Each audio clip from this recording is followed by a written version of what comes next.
we're definitely going to bump up the traffic enforcement. That's why we implemented the new traffic car. Sure. We have a full-time traffic car in Westlake. We thought you guys deserved one too. Okay. Right. And, you know, I bet a lot of those citations are right here in the morning for the school in the afternoon. Well, I can we pull see them those. a lot I'll pull those stats up and get them to you. right there. With that, I'll field any questions. If you don't have any, anyone have another question? Just to clarify for the residents, can you describe District 15? The whole acreage area here. And we incorporated, and we have Loxahatchee Groves now. So it used to be 17. Now that they have a contract dispute, it's all 15. Included. And Yeah. how far west? I'm not sure. I think it's the boulevard, right? Goes past the boulevard, doesn't it? No?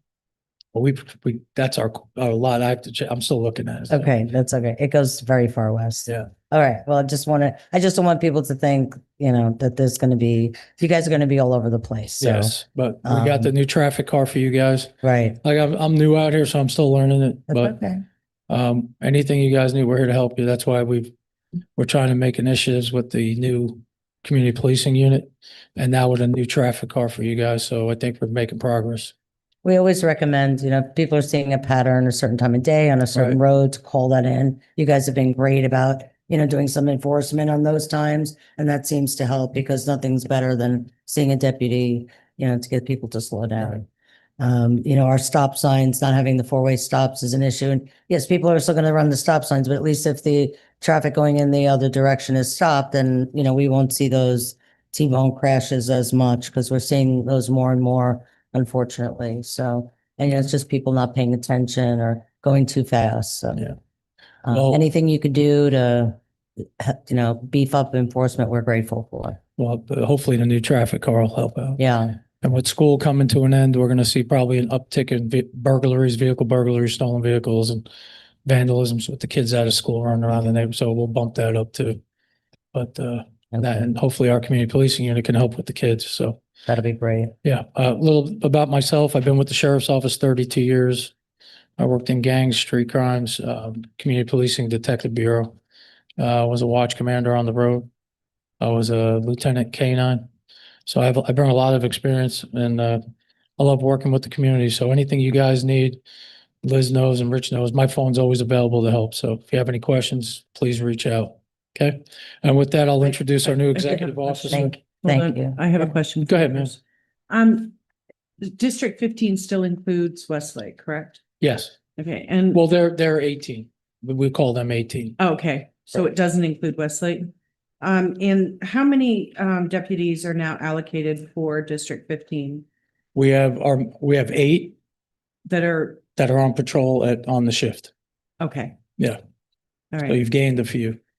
Yeah, and we're because gonna- it used to be 5, Right. just a few years And now ago. you have So, more okay, deputies out here, plus a street car, and then we're going to get a community policing deputy for you. right, and that doesn't include the Westlake No, it does not. contract. Okay, thank you. And it was my understanding 2 just recently got pulled.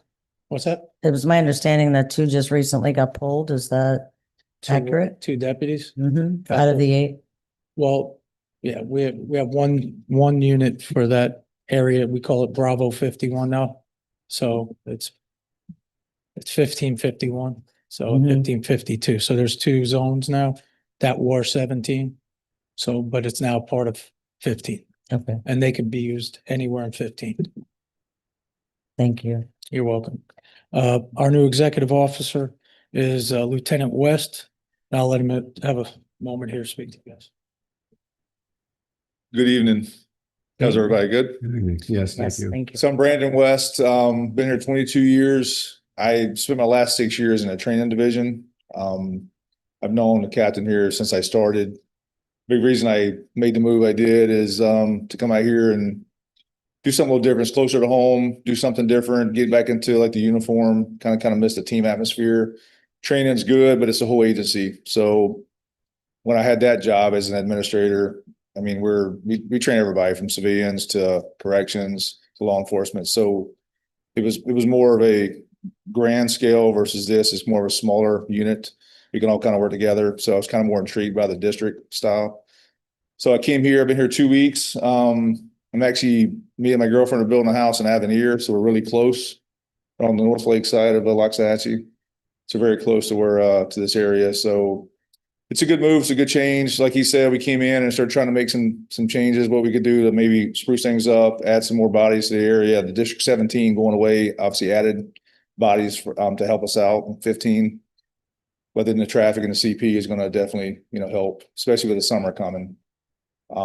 So that's it. I've been here a while and excited to be here. And just like him, my phone's always on. I was in investigations for 16 years before I went to training. So I'm used to the phone ringing. So if there's anything we could do to help, we're just here trying to make things a little better. And thank you all for having me. I appreciate it. Thank you both and welcome. Okay, I don't see Chief Romero. Oh, there she is. I couldn't see you behind there. In the shadow of all the green that showed up. Yeah. Never in the shadow, never. Good evening, everybody. Welcome. Thank you.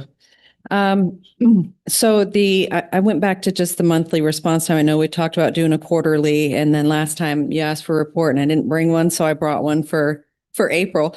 So the average dispatch handling time for April was 46 seconds. The average turnout time was 48 seconds. Average travel time was 6 minutes and 36 seconds for a total average response time of 8 minutes and 10 seconds. And I compared it to last April of 2025, and our calls response time is down 10 seconds. So I think that's a really big deal. And someone might say, well, how big a deal is 10 seconds? Really? Well, hold your breath for 10 seconds when you're in an emergency, and then tell me if you think 10 seconds is a big deal or not. So we're making progress. I'm very happy about that. And then I wanted to speak on the e-bikes, e-scooters, e-motos that are out there. It is a big problem. We are seeing a rise in those types of injuries, those types of accidents, so much so that we've started to track it, and it's got its own call type. And the biggest, I think, thing that we can do to help is to educate the parents on it, because they're getting these kids these scooters, they're not wearing helmets, they go way too fast, and the young kids that are driving them, they don't know traffic laws, so they're not abiding by traffic laws. And not only are they getting hit by cars, but they are hitting pedestrians themselves. So then you have two patients, the pedestrian that they hit and then them on their scooter or their e-bike. So if, we're going to try to put out some social media stuff on that. In other parts of the county, we're going to work with PBSO on messaging and a public safety message on that too. So I can always send that to Rebecca so that you guys can share that with your residents as well. Excellent. Thank you. Yeah. And I say we're getting a safety town potentially in Palm Beach County. Will you also be a part of that, or will it just be PBSO? I don't know. Okay. I don't know just yet. Okay. Sorry. Well, thank you. You're welcome. Any questions? Betty?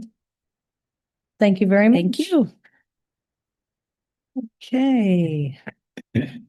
Item 7, supervisor business. Richard?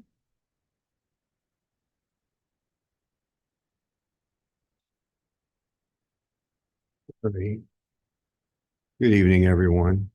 On a positive note, I mentioned at Orange and Avocado, which they were doing the canal there. Ms. Heiser is aware of what I was talking about before, and the crew did a phenomenal job there. It appears to be finished. Just the way they reshaped that canal, they got the sod down and everything. I thought it was really impressive work, so I was very happy to see that. We've had, since we got Chief Romero here and Captain Kletsky, we've had a tremendous amount in the last 2 months, as far as I'm concerned. Signal 4s, those would be vehicle crashes at our two-way stops. As you guys know, the county has approved 5. We asked for 11. And they only gave 5. I spoke about this last month, so I'm not going to go into a lot of detail on it, but we're going to definitely revisit more. One of the intersections that they approved, this just happened 2 days ago. Somebody ran a stop sign, somebody got T-boned. It resulted in 2 trauma alerts. So I believe there were 3 rescues on this call, 2 engines. The helicopter had to go back and forth to St. Mary's twice to get one patient, come back, go get the other one. Is that correct, Chief? Yes. Prior to that, earlier in the day, one of the intersections that we asked for was not approved by the county. We had another T-bone crash in that intersection, I believe a rollover at 140th in Citrus Grove. Okay, so these are happening out here. And then just last month, we had several at Citrus Grove and Hall, which was approved. But the point is that you can have these crashes at any of these two-way stops, and they're usually very devastating. So we know that to get the four ways implemented that have been approved, there's a process with that. It takes a little bit of time. Staff has assured me that this is going to be done very quickly, and notifications to the public with the signage and all that. And if Mr. Hanson or Mr. Foy want to talk about it, inform you folks a little bit more how that works, they can. If not, no worries. It's going to happen. We're going to get these up ASAP, and then we will revisit with the county and try to get some more. And I feel like I had something else, but if I remember, I'll bring it back up. Yeah. And excuse me 1 second, Betty. I just want to elaborate on one of those crashes. I saw a lot of comments about the utility box blocking the line of sight. And Jay, you and I spoke about this. Apparently, if you're going the speed limit, it's not an issue. But I'm wondering, because I know when I go by in my truck, not a problem. But are those boxes taller where a low car, where it might block the visibility of a low car, even if they're doing the speed limit? No, it doesn't. You don't, Oh, I know. you don't have a height in the analysis. It's just, is there a blockage of any site at any height at a certain distance back?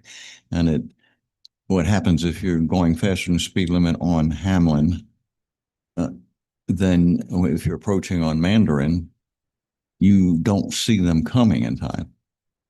So, but if you do the analysis at the posted speed limit, which everybody does, of course, there won't be well, I won't say there won't be an accident. The people will be able to see each other. As soon as somebody speeds on Hamlin, you can pull out into the intersection from Mandarin without having seen them. Okay. Thank you. I appreciate that. Jay, we've been talking about this for years, and it's not the issue of the line of sight of the speed of traffic on Mandarin or on Hamlin. It is at the corner of Mandarin and Tangerine on the southeast corner. There are a bunch of boxes, and where the stop sign is, where the safe spot, I guess it had to be moved years ago when we talked about this because they were stopping too far up. But in order to proceed, you have to pull out too far. And by that point, if there's a car coming, you can't stop, they can't stop. And so that's what's happening. It's happening at Hamlin, and it's happening at Sycamore and 180th as well. Sycamore and 180th is really bad. You cannot see at all. You almost have to pull your car out all the way into the one lane in order to see the traffic coming from the west. And that's the problem. I've asked for those boxes in those two locations, Hamlin and Mandarin and Tangerine, to be moved. And we have in our permit the ability to, based on the warrant, that they be moved. And it's just not good locations. And based on the number of accidents we have in those areas, I don't think it's not just a speeding issue. And yes, speeding is not good, but when we have other obstructions that are causing problems where people are doing things that they otherwise wouldn't do, I think we need to solve that problem. And those boxes need to be moved. Sycamore is a little bit of a different problem because it's apparently a county road because of an MSTU, which I don't agree with, but regardless, our easement stops short of where the intersection is. And the person's fence goes right up to, I think it's like 1.5 or 2 feet off of the road base. And there's a big concrete pole and a wooden pole that hasn't been removed beside it. You and I have talked about this one too. You can't see at all because the fence line of that property is too far forward. Now, it's likely there's no other easement there, but it needs to be resolved, and we need to work with the county to get them to, purchase easement there, purchase some of that land, and move that back, because that is going to become more and more of a problem with traffic coming from the west and more traffic on 180th. So we have permits that we issue to them, and I think we should utilize some of the clauses that are in there where we have the right to request that they be moved. And in addition to that, there's several that I've noticed, one in particular on Banyan, west of Seminole Pratt. It looks like somebody's hit a box and it looks terrible. It's probably not safe. There's about 6 boxes there, and it's been like that for at least the past year. Nothing's been done about it.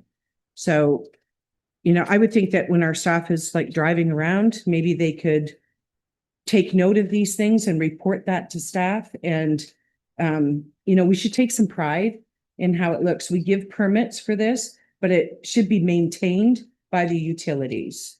So it's not our responsibility to maintain it. It's theirs. Maybe they don't know that it's damaged, but we should be letting them know. So can we please look into trying to move those boxes, get them moved? I know it's probably going to take some time and effort, but it's the problem's not going away. It's been like that as long as I've been on the board and even before. So. Yes. Thank you, sir.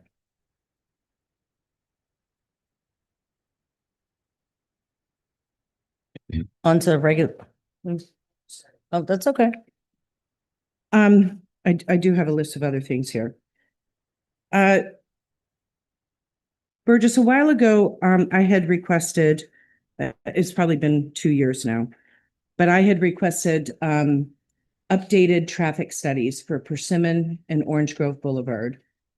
I have not seen those, so can we get those sent to the board, please? And if we've done any updated traffic counts, if we can get that to the board for those 2 particular streets.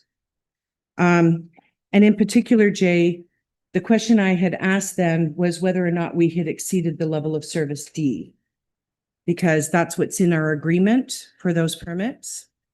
So I'd like to evaluate that.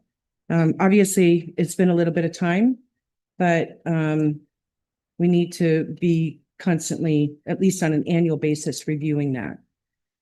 On our website, there's nowhere where you can go and look for our policies, our district policies. It's very haphazard. And I understand from some of the reports that you've given Burgess for the PR person that she's working on the website. But I'd really like there to be a workshop with the board and with the public to get, and I want public input on this, to get feedback on what they'd like to see on the website, and feedback on what works and what doesn't work. But one of the things that I've been noticing, looking at other municipalities and their websites, is that they're utilizing AI. And I think from a district perspective, we could benefit from amalgamating our policies, state statutes, our resolutions,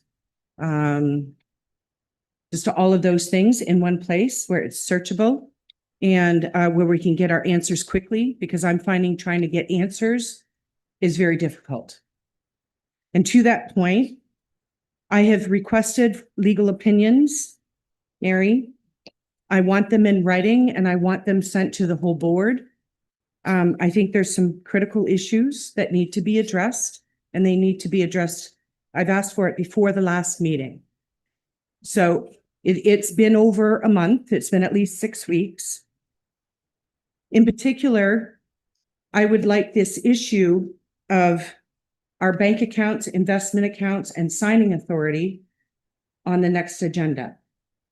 Because I don't think that this issue should be left unaddressed. It seems that after the last time we discussed this, everybody went away, had a meeting with staff, and they're just quite accepting of the fact that we should just carry on the way that staff change things without board direction. And that is a problem for me. I think it's a big problem for the district. And I believe we need a legal opinion about it. And I think we need to fix that problem, and we need to fix it now. Okay?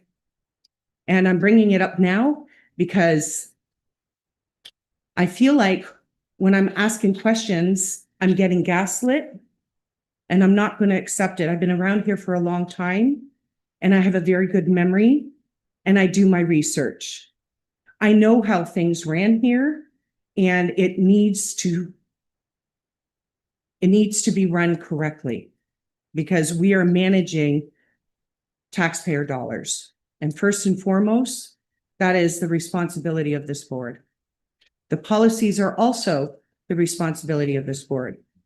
And if the district staff are not following our policies, if the board isn't even aware of what the policies are because we have board members that maybe don't know and they don't have the ability to look it up, then I sound like I'm just this crazy woman every month who's harping on these things that I know are the policies of the district.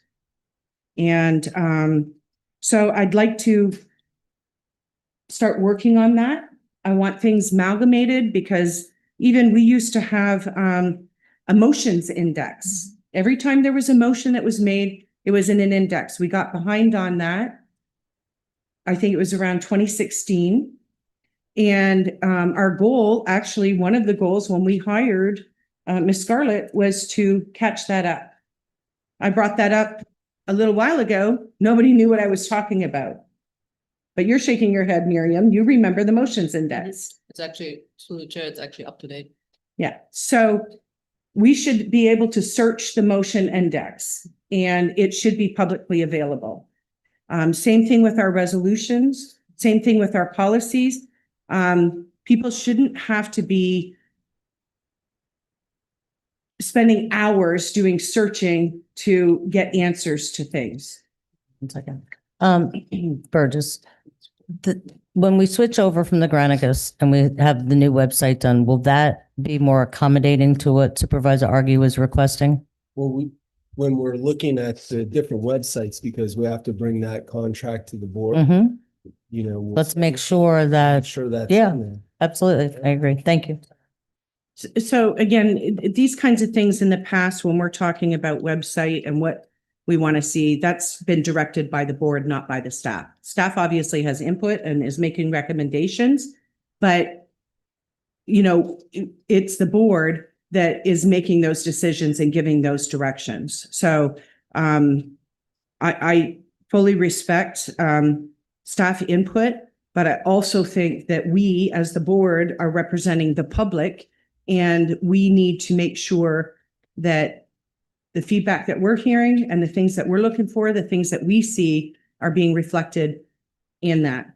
Now, I will tell you, we went through an exhaustive process when we selected Granicus. It was supposed to be able to do all these things. And in my experience, when you sign a contract and you have somebody who's telling you that they can do all these things, it's a contract management. Oh my God, look at that restart. But then you have to manage that contract.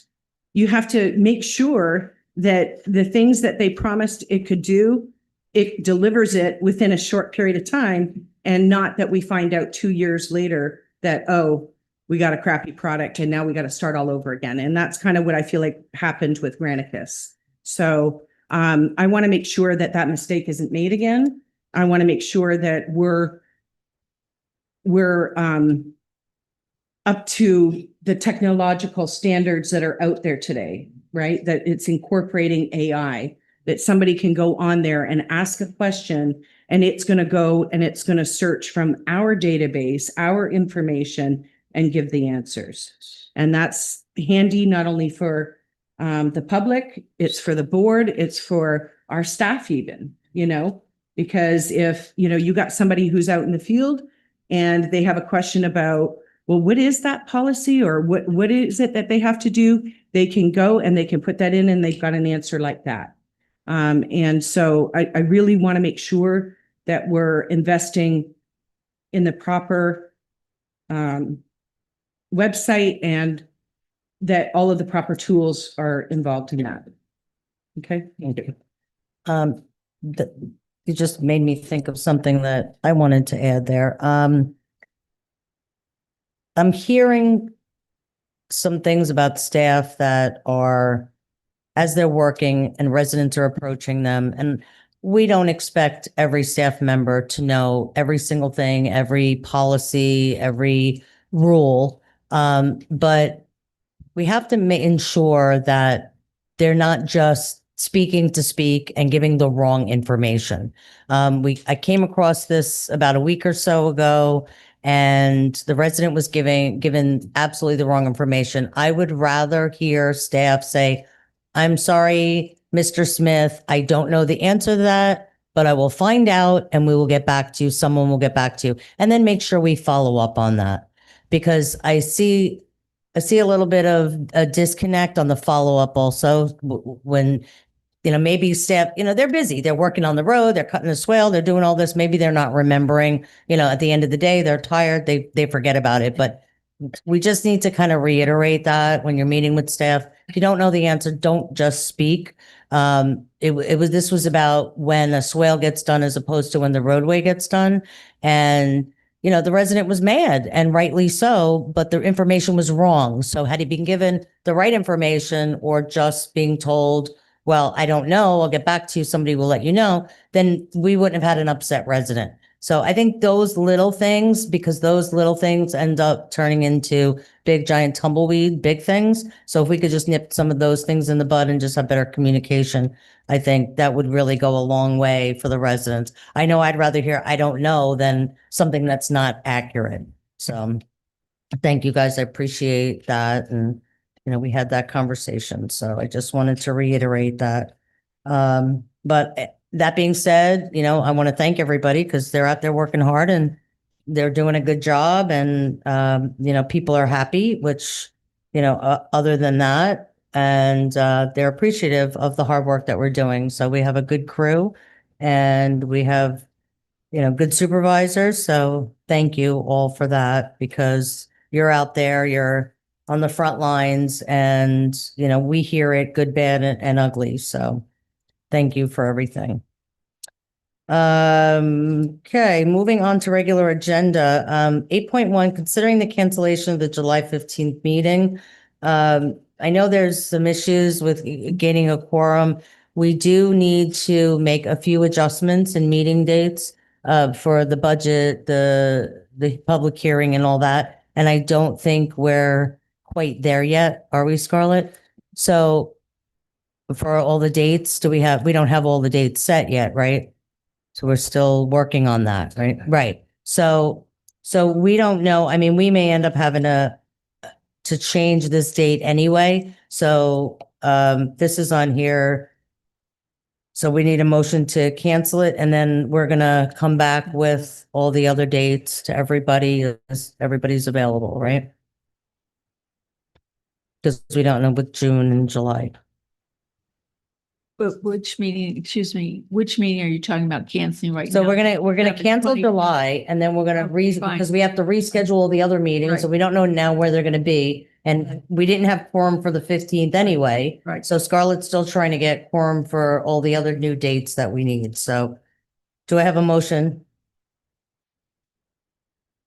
Why didn't we have quorum for the July 15th meeting? I mean, I've scheduled my whole summer around our board meetings, and I just now. Okay. I don't know. You know, we can't answer that. we have the schedule for the board meetings a year in advance. I don't understand why we've got a lot of stuff to be taken care of. I don't understand why we don't have a quorum. I don't know. I can't answer. I'm not speaking to the other board members, so I don't know. For the record, They're not somebody here. said to me that I was one of the ones that wasn't available July 15th. And for the record, that's absolutely not the case. The only time I've ever missed a meeting is when I've been sick. And I had a lot of sickness last year. And even some of those times when I was sick, I was here. But I don't miss meetings for summer vacation. I plan around it. Through the chair and Yeah. talking to board members, with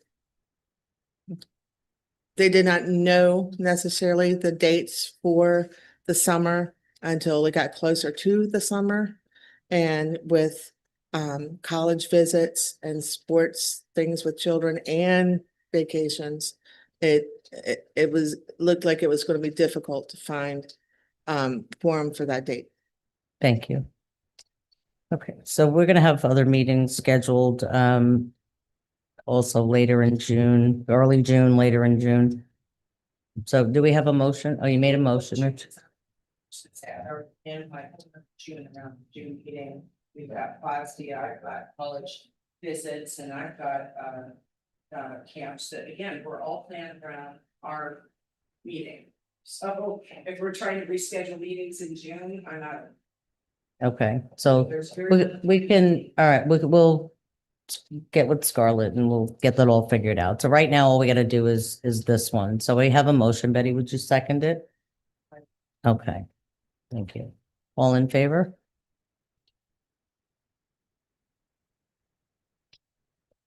Okay, that motion passes 3-0.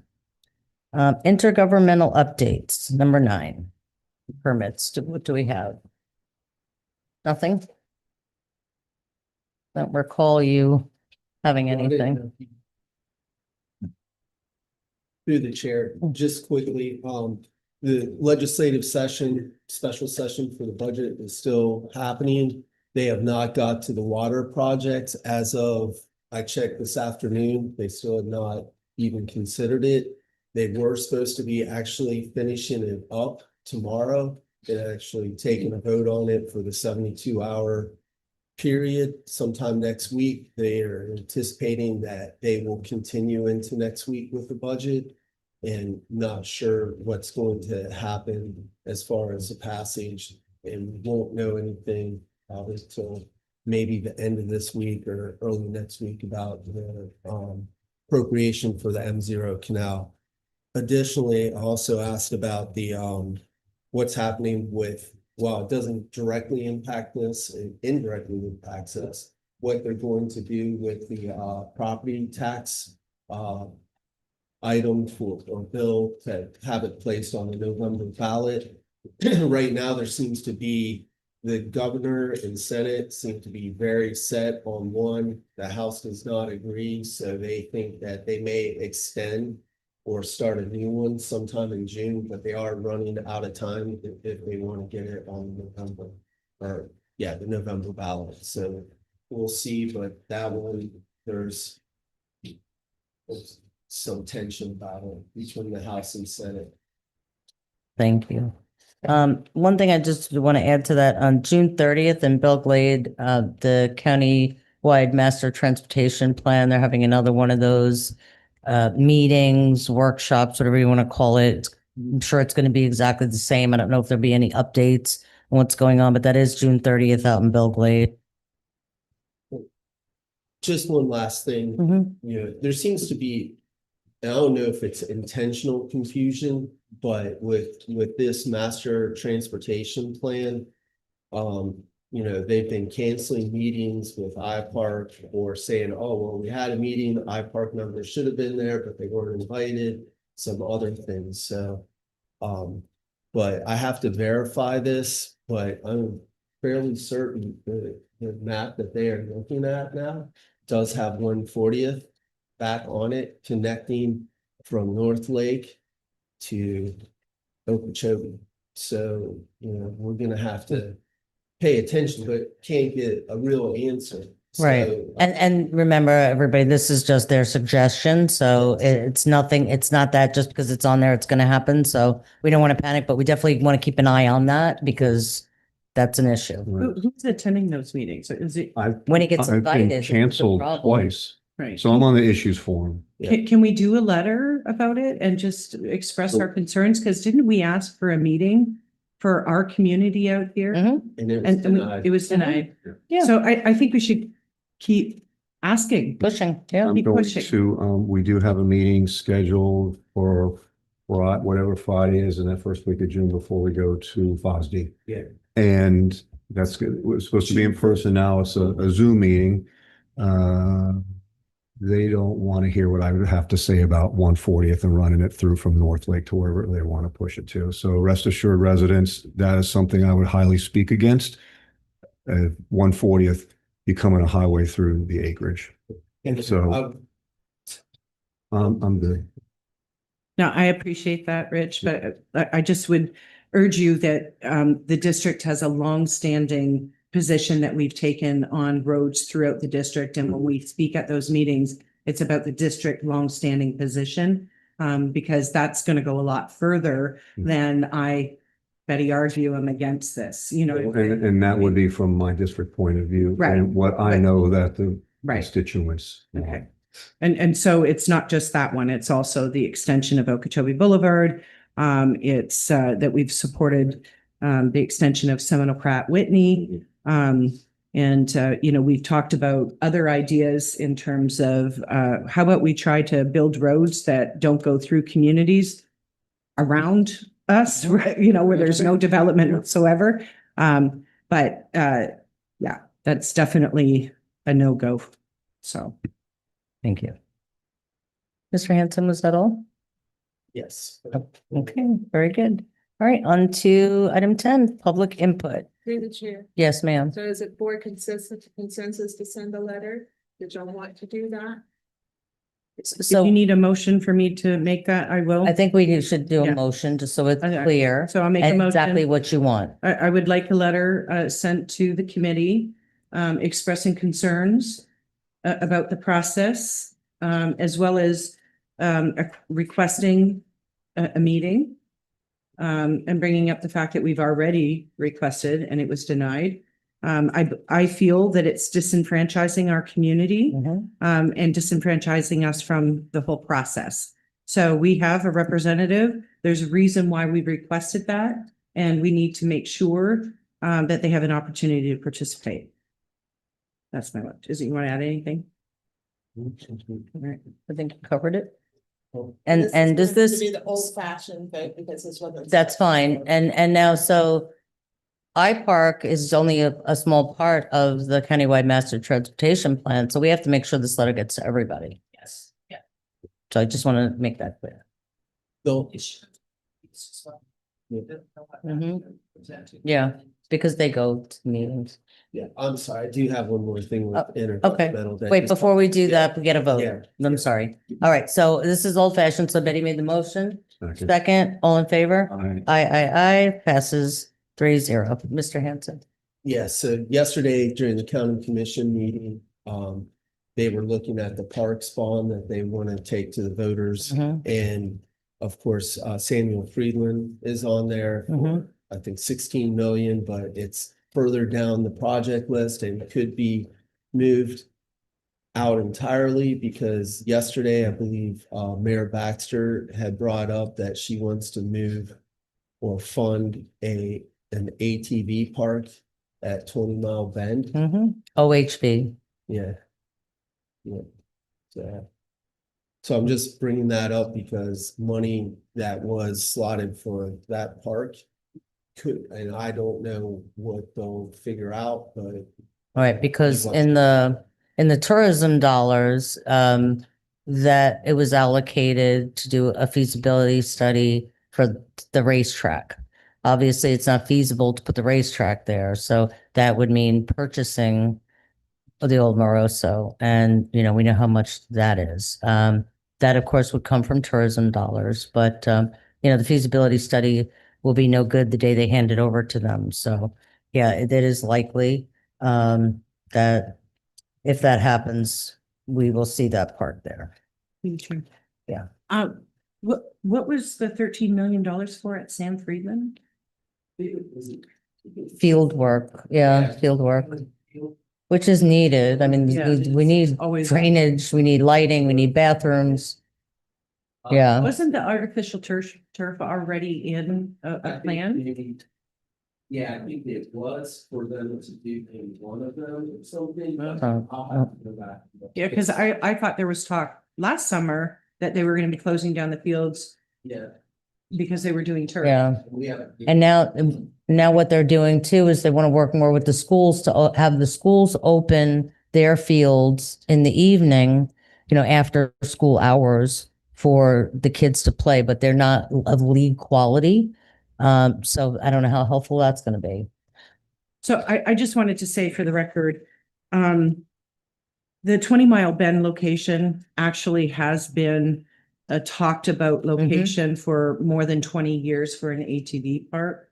If it's just an ATV park, then I think there's probably more support for that than there is for a racetrack, slash all the other things that they were trying to cram into that little area.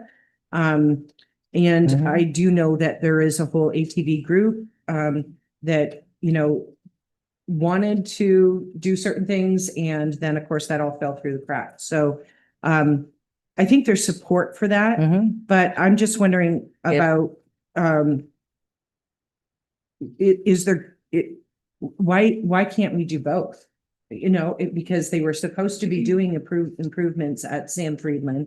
It is the only county park in our area. And I think they owe something to our residents. We don't get anything. So I don't understand why we couldn't get both. And the parking, and I brought this up before, I've actually sent a letter to Commissioner Baxter, and I have not received anything back, but there are nonstop complaints about people parking on the street, on the sidewalk, right in front of Friedland Park. There will be a open parking lot and people will still be parked on the sidewalk outside of that park. And they shouldn't be doing it. It should not be permitted. So I don't know if we can do anything. I know that the last time that we talked about this, one of our responses was we didn't want to have the sign pollution, but maybe we need to do that for a while until people stop parking there. So maybe we need to have that like we had to do in front of Acreage Community Park, where I think that's still our easement. The sidewalk is still ours. So we should be able to put some signs all the way along there that would prohibit people from going in there. The other thing is that it's extremely unsafe for our kids that are riding their bikes or walking to the park. I've heard of several instances where people have almost gotten hit. So I think if the county's not going to do anything about it, we need to do what we can do. And maybe we can put some interesting signs rather than just some ugly no parking signs. Maybe we could, put some funny signs that say something like, please be your deer and don't park here, or, something, but we need to do something about it. Children at play. Yeah. So I'll get with legal because we may have to, I do think we have to bring it back to the board because we'll have to. Yeah, it's going to cost money, but Yeah. yeah. Well, and also authorization to put some, Right. parking Right. or whatever the sign Right. may be. Okay, thank you. Okay. However, and I understand where you're coming from. I'm out there a lot and there is not enough parking out there. And I don't think the county anticipated, in my opinion, that, when this park was built, that we would have this many residents. Now we have Avenir and Arden, and truth of the matter is the flag football league out there, the VA league, has been extremely successful. They are overwhelmed with athletes playing out there. And then when you have baseball going on and AAL baseball, AYSO soccer, sometimes all three of those are going on at the same time. And there is nowhere to park at all. And it gets crowded out there. So I'm a little hesitant to put up no parking signs, but I understand the safety aspect of it. But then are we are we robbing Peter to pay Paul? Like, are we creating Well, they- another issue somewhere Well, else if we don't have enough parking? So if that can get Yeah. done, then that will resolve the issue. There is additional land for them to expand parking Mhm. there. It's just a matter of the county needs to solve the problem. We can't. I've requested now for several years that they address this parking issue in front of that park. The other thing is that there is additional land that is part of the GL Homes development approval. I think it's another 40 acres that is just to the west of that, that actually is being donated to the county. And there is the ability perhaps for us to talk to them and work with the county and work with GL Homes and get an expansion of parking in that area. In that sentence. Mhm. Yeah, so if I it's just the think grass. it's just a matter of having that discussion. Excellent. Thank you. Okay, public comment. Scarlett, do we have cards? Okay, yes, we do. I'm gonna mess up the first name. Miss Robinson. Okay.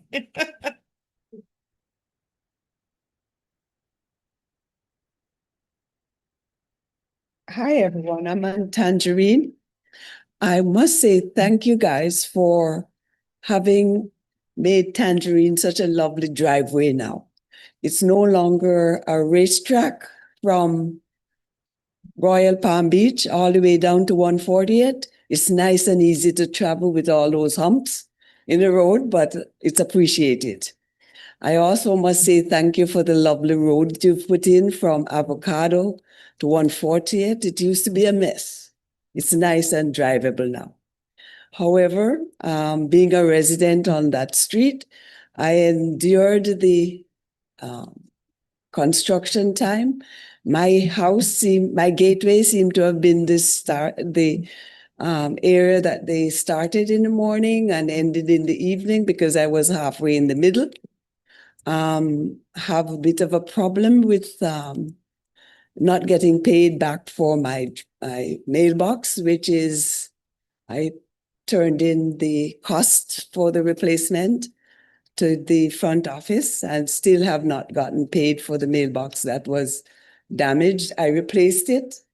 I will start charging a fee of 25% on that, for overdue bill. So look into that for me. One complaint I have is that water is settling in my driveway that you've replaced.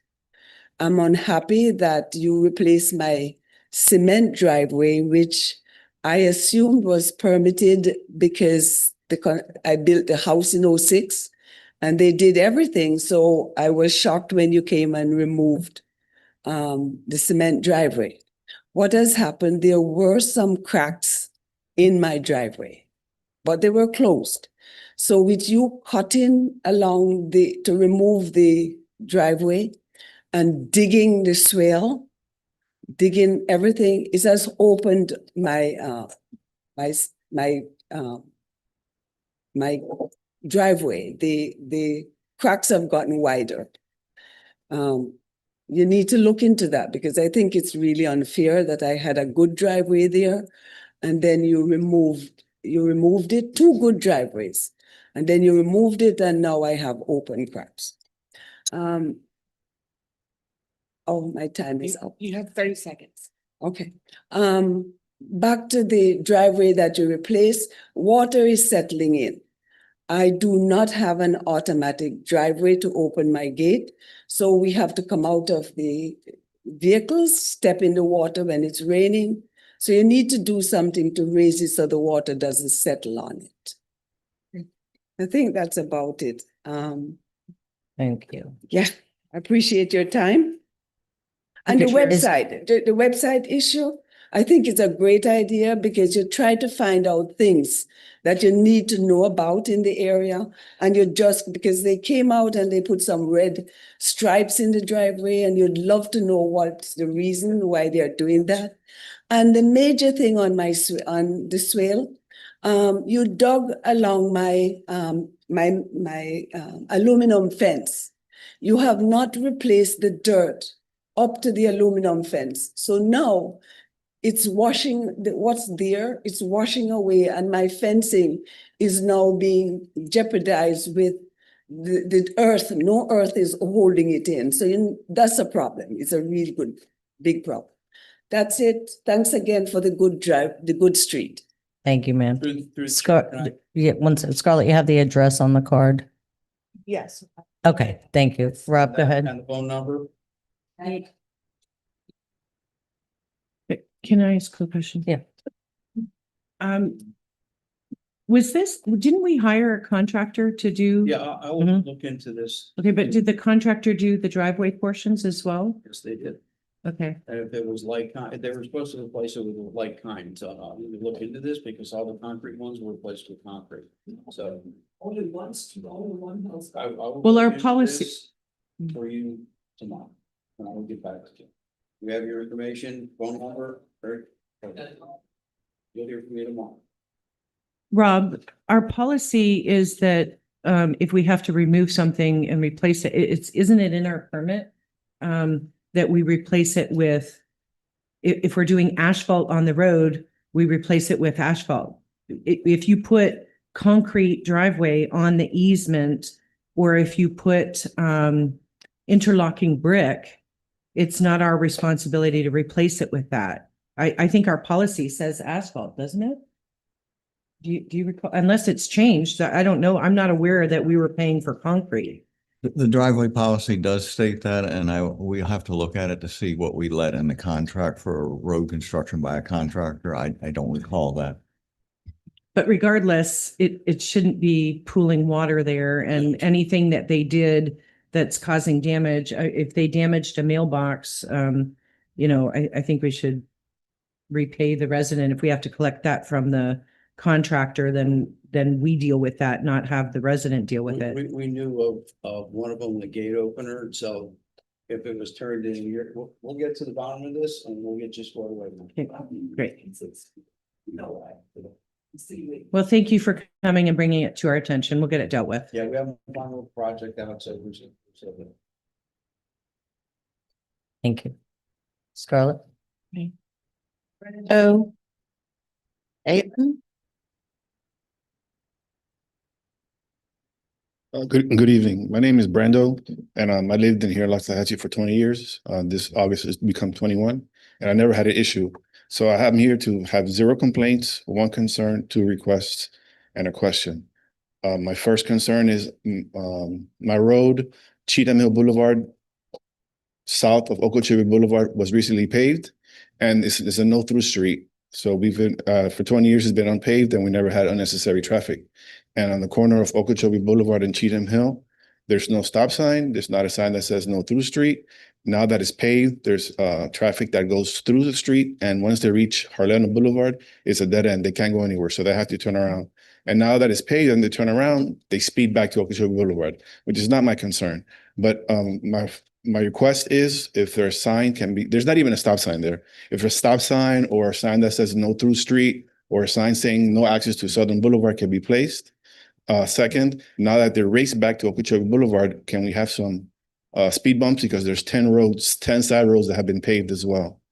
And my last question is on the west side of Burns Drive West, where I live, is Cheatham Hill Boulevard, which was recently paved.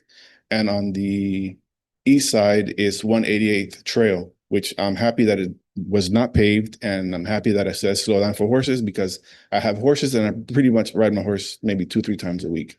My question is that road going to be paved? Thank you very much. And I'd just like to know if a sign can be placed, either a stop sign or a no through street sign can be placed on the corner of Okeechobee Boulevard and Cheatham Hill Boulevard, because there's not, I mean, cars just keep now that it's paved with millings, cars mistakenly drive through. They cannot access Southern Boulevard, which is a main thoroughfare, and there's a lot of traffic returning. I don't mind them driving through and finding out they can't go through and return, but when they return, they kind of like speed up. So now there's a lot of unnecessary traffic and speed going through that street. And the reason why I ask is because there's a fancy concrete pad with aluminum railings on that corner, which nobody ever walks through. And if a fancy aluminum railing can be placed, a sign can be placed as well. That's my opinion. I would appreciate if that can be provided. Thank you very much. Thank you. So, the guardrail that he's talking about, has been hit numerous times, because it was too short and anyway, had to continue to be extended. And I believe that's the county, but there used to be, a no through street, sign there on the west side of that road. So if we can get that replaced and I don't know why, but this is an engineering thing. There should be a stop sign there. Now that that is paved, I have noticed that there are more near misses because you come up. And if you're going south on Cheatham Hill, everybody's going left onto Okeechobee. And so now that it's paved, it used to be the dirt road was your indicator, like you got to turn. But now that there's nothing there, people are continuing to go forward. I've seen it, and then they're like turning around. So if we can put something there that makes it more visible, and then also for the people that are going north at Okeechobee, there should be a flashing stop sign light there, or stop sign, the one with the LED lights on it. I understand that there's no sign for the flow of traffic to enter Okeechobee Boulevard, which ends right there. But I believe that a sign would be beneficial for the residents in my area, because they've voiced the concerns to me. But I told them I've never been to a meeting before. I have never had an issue or a complaint. So this is my first time here in 21 years. So I just want to ask that request, please, and thank you very much. Thank you for coming. We I appreciate drive it it. every Thank day, you. so I'm totally familiar with what you're talking about. Thank you so much. Thank you. Yeah. And thanks you for the sign that says "Slow down for horses." Excellent. So, Pia Scorin.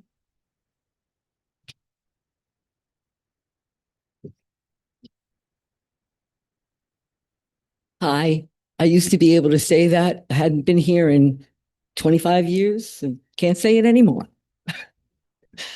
I thought I'd give you an update about the HCA Palms West at Seminole Orange Plaza. HCA Palms West, we understand, is going to push that off for another 30 days to the June 23rd, I believe, county meeting. I would like to request that the board consider, I'm asking both as a private resident and as a volunteer for the ALA, if the board would consider writing a letter to the commissioners. I don't know what format you would utilize, but supporting the existing 1130 lights out, which is what the county requirements are and what the MUPD requirements are, and to not grant that waiver for 24/7 ER to operate so close to neighbors' homes. Thank you. thank you. Scarlett? That's all the comments. That's it? Okay, excellent. All right. Through the chair. Yeah. Do we, it's my understanding that the HCA is changing their plan. Has that come back to the district? Any changes that they're making? They have a new CEO, and so we don't know what's going on yet. Right, but if they postponed it to June 30th or June 23rd, and we haven't received anything about the changes, we haven't had an opportunity to weigh in on it. And have they paid their bill yet? I'll have to look. Yeah. Yeah, I so think- Yeah, I'll find out. Thank you. I Yeah, appreciate so that. we'll reach out. can we to, bring it Pat. to the June meeting? If Mhm. it's not, if they're not going to do a presentation, then maybe we can have a discussion about it. At least, in terms of where we as a district can send a letter on our concerns. All right. Facility, I didn't, Facilities, Parks and Recreation, 11.1, consider long-term facility rental permit for Loxahatchee Lost and Found Pets. And this would be a motion to approve Loxahatchee Lost and Found Pets, Inc., a long-term permit request to host their Bazaar Green Market at the Hamlin House, subject to availability, staff, and legal review, or a motion to deny. And request was given because obviously it's summer, it's hot, and it rains. So they'd like to continue, and the community would like to continue having this available to them. So do we have a motion?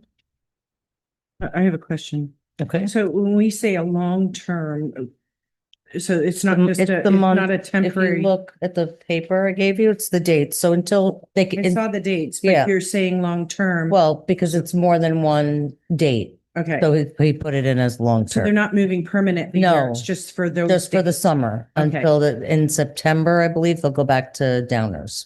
And so the other question is it utilizing Hamlin House? Yeah. Or it is? Mhm. And so is that, what did those dates go? Is that like every Sunday? Yeah, My only concern is, and this is something that I want to talk to staff about, but, Hamlin House is like the only place that we have to rent out for, yeah, and Right. birthdays and that kind of thing. right. I don't know how much it's being utilized for that. What is it? The amount of rentals was in the backup for Hamlin House. Was it? They range throughout the year. I mean, it's probably a couple times a month. I mean, it's Right. usually Saturdays and more popular days. And, Sunday and does get some is it- stuff too. is it typically in the afternoon people are looking to rent it or mornings? It depends on what they're doing. They do like to set up before their event, so it might be like 9, 10 o'clock what they want to set up, and they might run something through like 5, 6. So, I mean, it could interfere with some of it, but Yeah, really, I'll have a conversation with Burgess offline, but one of the reasons why we approved a recreation manager, it used to be that person was a part-time position and they managed Hamlin House and they promoted Hamlin House. They even had their own Facebook page, okay? It was rented out all the time. And that's the reason why I supported that position, becoming full-time, because we were adding some responsibilities. But I feel like it's not really being promoted. It's not really happening. So I support this permit as long as it's not like, when I think long-term permit, I think we're giving a 3-year permit Oh, every no. Sunday. So if it's just for these dates, that's fine. But I also want to see some changes with respect to the promotion of Hamlin House and trying to promote it for events for the community, because maybe people have forgotten that it exists and it's there for people to use for their events. That would be it does good get for busy during Rebecca. Well, to- it's good for the recreation person that was hired. to Yeah, do it. well, but I'm saying to get it online, so get, whatever information, get to Rebecca so she could get it out there. Yep. Thank you. Okay, so we have a motion. Richard, Betty, second. All in favor? Passes 3-0. Okay, 11.2, consider long-term facility rental permit for Seth Rubin's parkour class. This is a motion to approve Seth Rubin's long-term permit request to host his parkour class at Citrus Grove Park, subject to availability, staff, and legal reviews, or a motion to deny. And we saw in the backup that he's bringing his own equipment for this. I don't know how he's doing parkour at the course, but I don't know much He- about that. It's kind he of initially jump asked- buildings. yeah, he initially asked to use park facilities, so like the playground and things like that, and it was basically denied on that part. Yeah. He did say he does have his own stuff to put out there. Some of our concerns is the future of what we'd be promoting in the park system. If this goes off and it's something that gets popular, what's it going to look like in a couple years when you've got these kids at a playground using it incorrectly? I mean, it could be a liability. That's why I put in the background that we have some minor concerns here, but Is Mr. Rubin here? do No. not see him. Okay. So I was curious about why he wants to be at Citrus Grove Park, because that's, Temple, Citrus Grove, and Acreage Community Park are like our 3 busiest parks and should be, well, anyway. He's just looking for an open location, so he is open. So to why other not- Locations, Why not Hopeful? that could be an option for him too. like Yeah. a Field out there. My son was a skateboarder before we moved to the acreage. You know, he was 16 years old at the time, and he loved parkour. But we lived in a city where you could, you know, skateboard everywhere. And, you know, when we temporarily lived in Juno Beach, and then he was, you know, doing his parkour. And I'll tell you, the biddies people, they just went crazy. And my only concern would be that probably the same thing that you're trying to express, that this would set, you know, a precedent. Now we've got kids that are doing this within our parks and destroying, you know, some of our equipment. On the flip side of that, we're supposed to have a skateboard park. Is that happening in this next phase? No, I thought that was part of. that was pulled out of Oh, that that was phase pulled out. because there was no Okay. funding for it. It's more of an infrastructure. And that actually will know if it was approved at the July 7th board meeting for the county. Okay, so, you know, I'd support it. I just don't like it at Citrus Grove Park. I would prefer to see it at like Hopeful or, trying to think where else might be appropriate, even Coconut Park. Just, you know, somewhere where it's not where you've got, where it will interfere with children playing and other sports going on or, have problems. So, Okay. So do you want to make a motion to have it at local? And he is Yeah. aware because of his age group of the SAM coverage and everything else. Yeah, and good insurance, please. You good? Okay, so, motion, and we're adjusting that. yes, so the my, Hopeful. my motion is to, approve it at, Hopeful Park. Scarlett, if you could catch up there. Yeah, only hopeful. Yes, please. And then, of course, subject to legal and Yeah. all the other things. Beautiful. Good. Okay, do we have any public comment? Okay, Oh, yes, yes, we do. Okay. Pia scoring.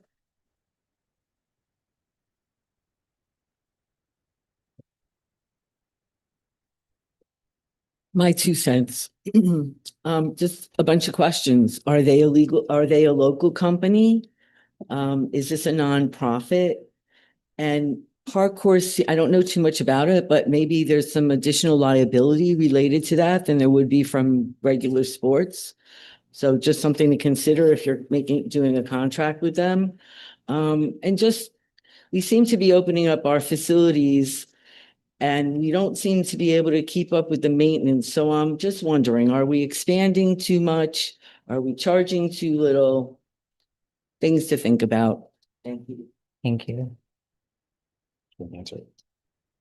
Uh, He's Looking at this is just, it's a Seth Rubin, it would be like a personal trainer. correct. It'd And be he would have the proper insurance to cover. correct. And Yeah. he's charging, I believe it was $30 on there, which is why we would recommend the 70-30 split. So we'd get our percentage that way. Right, okay.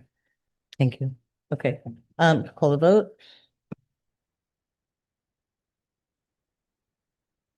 Okay, motion passes 3-0. Next, 11-3, consider the termination of park maintenance services between Indian Trail Improvement District and Juniper Landscaping of Florida LLC. So a motion to approve the termination of the park maintenance service agreement between Indian Trail Improvement District and Juniper Landscaping of Florida LLC for convenience, subject to staff and legal review. You know, I feel uncomfortable terminating a contract, even though I'm extremely unhappy with the performance that we've seen with Juniper. I have not had adequate time to go through this very lengthy contract. But a few people that did have some time to go through it, and I'm not sure if they're going to speak on public comment. Pia, are you going to talk about your concerns about this contract? I think. Did you already put in a card? So I'll just let her, so I'm not repeating. But Well, no, there's some concerns in this contract that I think need to be addressed before we approve it. So here's my thought. Why don't we table it until the next board meeting? So everybody has more time to go through it. Well, Because I don't- think it should be up to the board to make that decision. Right. Not that I don't want input, obviously, but I think you should have the time to go through it and look well, through I it. think the public very much. No, Yeah. I'm not saying Yeah. the public doesn't deserve input. That's not what I'm saying, but I think it's important that We have to make that decision. that Right. you look through it. Just a question for staff, because it says that it begins May 4th. So, when is, I thought from our conversation, it wasn't starting until October. But in here, it says it starts May 4th. It would start, July 1st July 1st. is when Brightview would start. So why does the This would contract say be- May 4th? It was because of the way it's being structured. So this, basically what we'd want to do is it would be executed tonight as far as termination. They would get, instead of a 10-day notice, which is what the Weston agreement would require. And we would go an extra 30 days because it would give Brightview the chance to get their stuff together to get over on the site. It also gives them the chance to get in there properly. June 30th would be Juniper's last day, basically, at that point. So it gives us 40 days. We can't get a 10-day notice. It just would, instead of falling like sometime in the middle of the month, we're trying to get a clean start. And when is it? Our June meeting is June 5th? Is it June 5th? 3rd. 3rd. And Brightview is here this evening if you guys have So- any questions for them. So maybe in the meantime, staff and legal can review this and opine on, there's a clause in here that if the original contract changes, that we're piggybacking on, that we're subject to absorbing those changes. And, I feel the last time we waived our normal bid process, as I recall, and that didn't work out so well for us. And this has nothing to do with knowing Brightview or having an issue with anything. I did look at their website today. It does look like they have experience maintaining sports turf, which is great, and landscaping. That's great. What I'm uncomfortable with is when I negotiate a contract with somebody, it's based on my terms, and that's what the contract's going to be. And this is a government contract. We need to know as a board that we're authorizing and we're entering into a contract that's going to cost X number of dollars, and that some change that arbitrarily happens somewhere else isn't going to affect what we believe we're getting. So to that point, I prefer that we do a bid.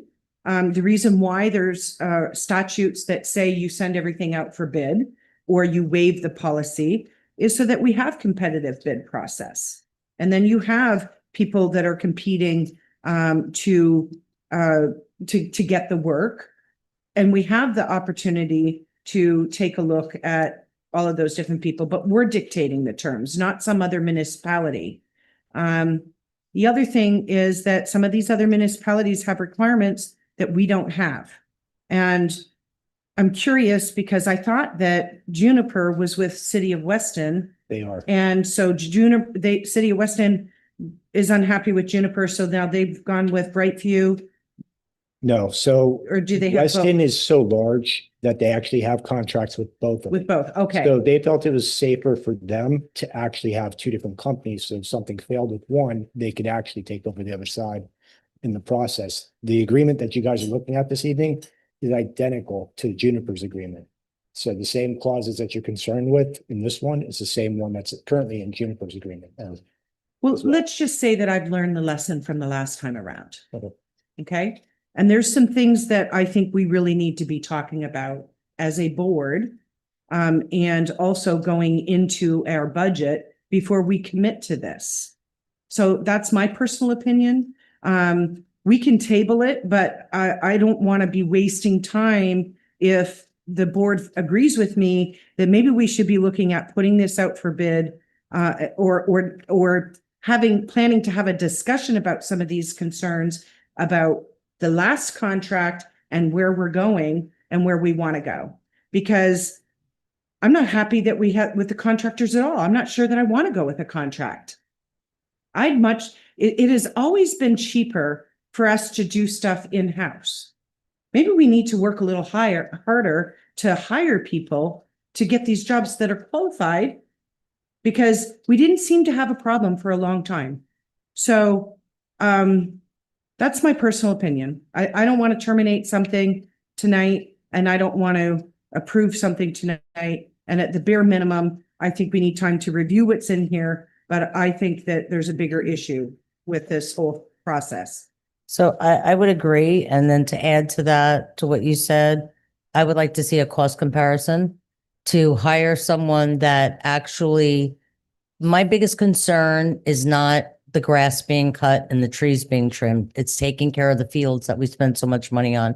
What is it going to cost us? Can we even find someone that we can hire that it has the capability to focus on that? What is it going to cost us, not only for their salary, but insurance and all the other things that come along with it? So I think tabling it is a great idea. Let's work on those cost comparisons and compare the apple to the apple, and then go from there. And then this way it'll give everybody a little bit more time to research and really delve into it. Because I agree, I don't want to jump into something, I don't want to jump from the frying pan to the fire with this.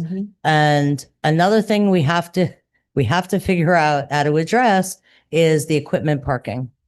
Because when I was at the field, the equipment was getting hit by the balls. So that's our expense. And we have to figure out a way. And I know the netting is not cheap, but we need to figure something out, because we can't say, oh, don't hit the ball too hard. So we got to look into that while we're doing that. I know we talked about moving some of our equipment, but then you've got Juniper's equipment there. And people have to park there because we know the parking is limited in the north end. We can't make people walk, from the south end. So we really need to figure all that out. So I think that all together is a package deal for the third. Okay. Didn't we have netting at the park? Not since I've been here. The only area with netting was around the press box. Can you get a price for that for the next meeting as well? Yep. Because I think that's something, bare minimum, we should be budgeting. Yeah. I mean, but You by the don't time build we a change baseball windshields and You don't build a baseball park without having nets up. right. So, Even if it's just somebody walking by from Yeah. their car and gets clocked in the head with a softball or a baseball. All right. So do we need a motion to table, Mary? Okay. Betty? I'll move to motion, or Okay. I'll move to table it to Okay. the June 3rd meeting. Okay. And obviously Rich. Both 11.3 and 11.4. Sorry, guys. We have to, Sorry. we have to do our due diligence. I hope you understand that. All right. So we have yeah. Is there a particular reason that you like Brightside? What would the benefit of Brightside be versus Juniper? And I have heard people aren't happy with Juniper. That's been circulated around. That's not a secret. So obviously there's a problem there. But as far as Brightside is concerned, what is their reputation? What do they have to offer that Juniper would not? So during this whole process, Jeff and I have actually gone to a bunch of different municipalities, not one, but multiple, including local ones, including Weston. We spoke with directors, superintendents. We basically kind of interviewed them to see what they preferred. And everybody basically had the same thing, which is it really comes down to the local management of whoever's running your park at that location. And this is the same thing with Weston's issue right now too, because I asked her about this as well. We saw multiple companies. I don't necessarily want to mention their names tonight, but Brightview and Juniper at most locations were pretty good. I didn't have any issues with them. The team here that is here this evening is actually local. They live in the area. They're hungry. They want the job. And we were just impressed with the way they presented themselves and the way the districts and the other cities actually liked what they were seeing. So unless they did it in-house, which some of them do both, like Royal Palm actually does both. They have an in-house team that does some of their fields, and they also have some of the other contracts. So we kind of went around. I mean, that's where we came out, and this seemed to be the best option for what we were looking at, and their price was probably about 30% less. And with this offer that they presented tonight, they were actually going to give us the entire district throughout the summer just so that they can get in the foot in the door, basically. And that's the same price that we're currently paying Juniper for one park. They were going to take that hit to kind of help us out. So How long is the contract for? they're basically, I think this one goes to 3 years. I'd have to check. It was just renewed with Weston. With a termination clause in it for reasons? Yes. Okay. And you'd And- have the same ability to get out of them Gotcha. just like you can now. And you're saying that Bright Sides, Great deal. Great view. I'm sorry, Brightview, thank you. Pricing is actually better than Juniper's and they're local. Considerably better. Would there be, and they're hungry to start, I understand that. Would there be a negative impact tonight of tabling this and possibly losing out on contract? Our impacts right now is we're down to one mower. That mower's on its last leg. We would need to find another way of getting through this summer, cutting our park system. We're now getting complaints that the grass is getting too high, so we're gonna fall behind on that. Juniper doesn't have that right now. They're only on ACP. That was one of the things that we took from them last year because it was an area that was failing pretty bad last year. I think what Mr. Vassalotti is asking you is will we still have the summer arrangement if we table this until June 3rd? Yes. Some arrangements, it's internal. Right now, it's us. So they'd actually be helping us. Right, but I'm saying, I think what he's saying is, are we at risk of losing that if we table that offer, that generous offer from Brightview? Are we at risk of losing that if we table this tonight? That's what he's asking. No. No, okay, you heard it from his mouth. Okay, so Brightview's here. Yeah, they're here. that's the They can- gentleman right there. Really? Not if we're gonna table. I wouldn't mind hearing from them. I mean, it gives Yeah, us if you something to want. think about. Okay, But if you want. But if I could just add to what you're saying, what Mhm. you're asking about, if somebody's hungry for the business, and they're local, then they're gonna be hungry a month from now or 2 months from now. Is Juniper already terminated, or you're saying No. that we're doing the mowing? At the other Last year, parks. so last year we took over the passive park system in ACP South, and then we only budgeted for ACP North to help with what we're dealing with because it's still in between, like our budget year, it doesn't start till October. They were willing to take our current budget, so it doesn't affect anything else, and use that to pay for the entire park system. That's where those numbers are coming from. So they're gonna give us the entire district for the same price. But when we entered the contract with Juniper, didn't we have them do everything initially? We did, and they were failing. What, did the board know that? Or did I miss that? I must Yeah. have missed that somewhere. Yeah. Okay. So Was it So that- right now Juniper is only doing Acres ACP. Community Park. Correct. And you're saying that because we don't have a mower, we can't maintain the rest of the It's gonna parks right be, now? it's gonna be very difficult. We're down to one mower right now. Yeah, through the So, so don't we have the ability to hire someone in the interim to take care of that, or,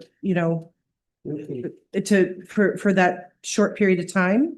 If like it's a month or 2 months, can't the board approve an interim, them entering into a contractor to come in and take care of what we can't take care of until we can get to a contract?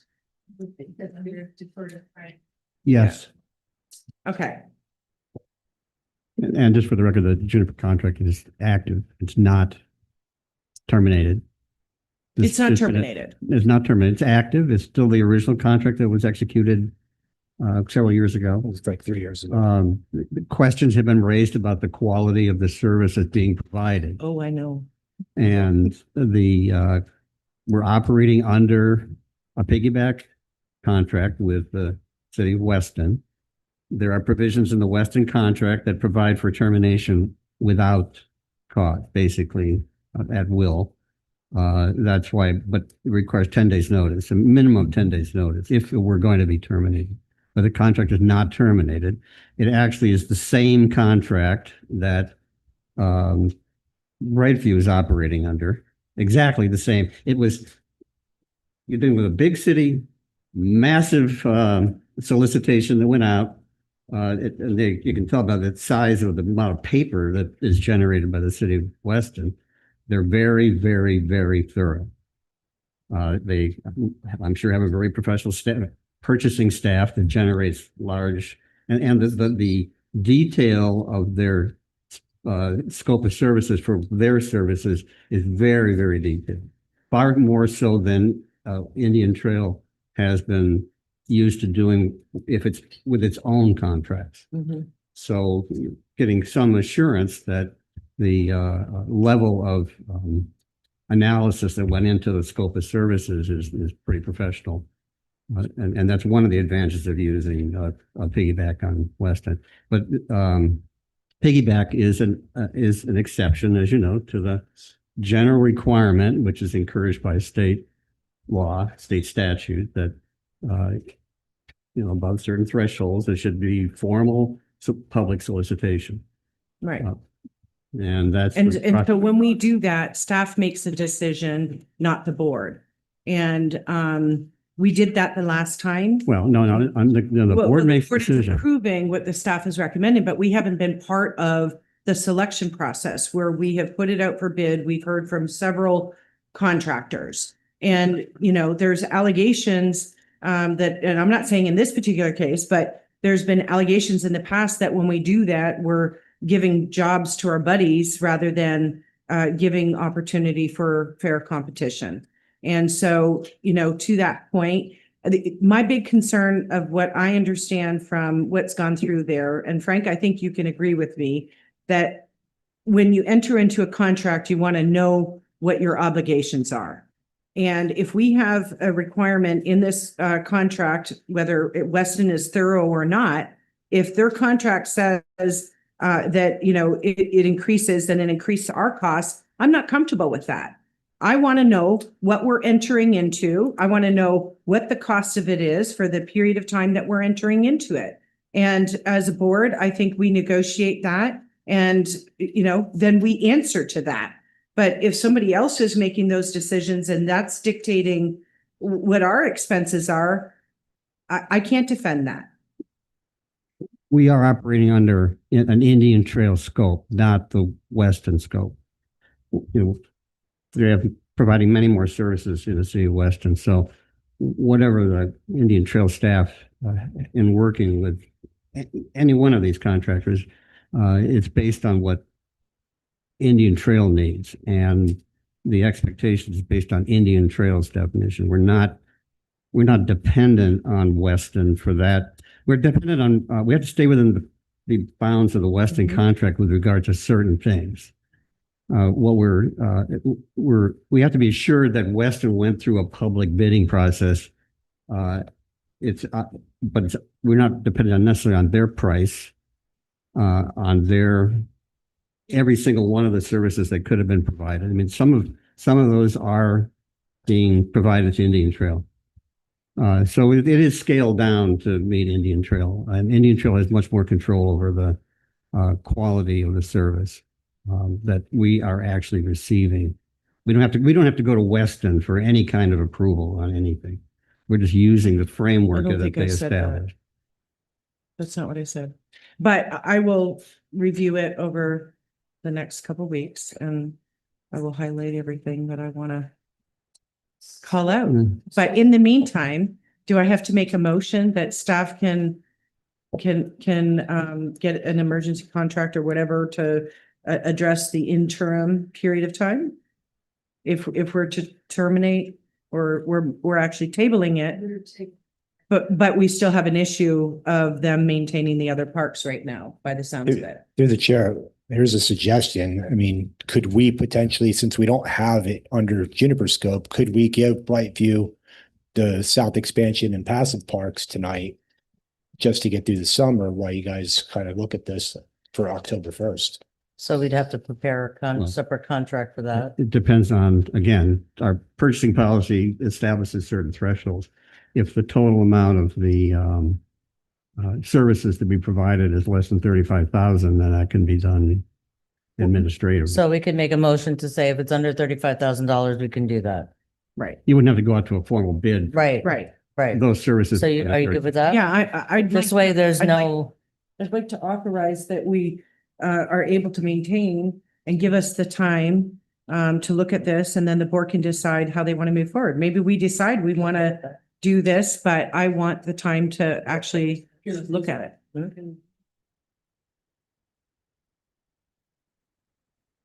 So, Jose Cepeda, I'm the branch manager for Brightview here in West Palm Beach and Boca.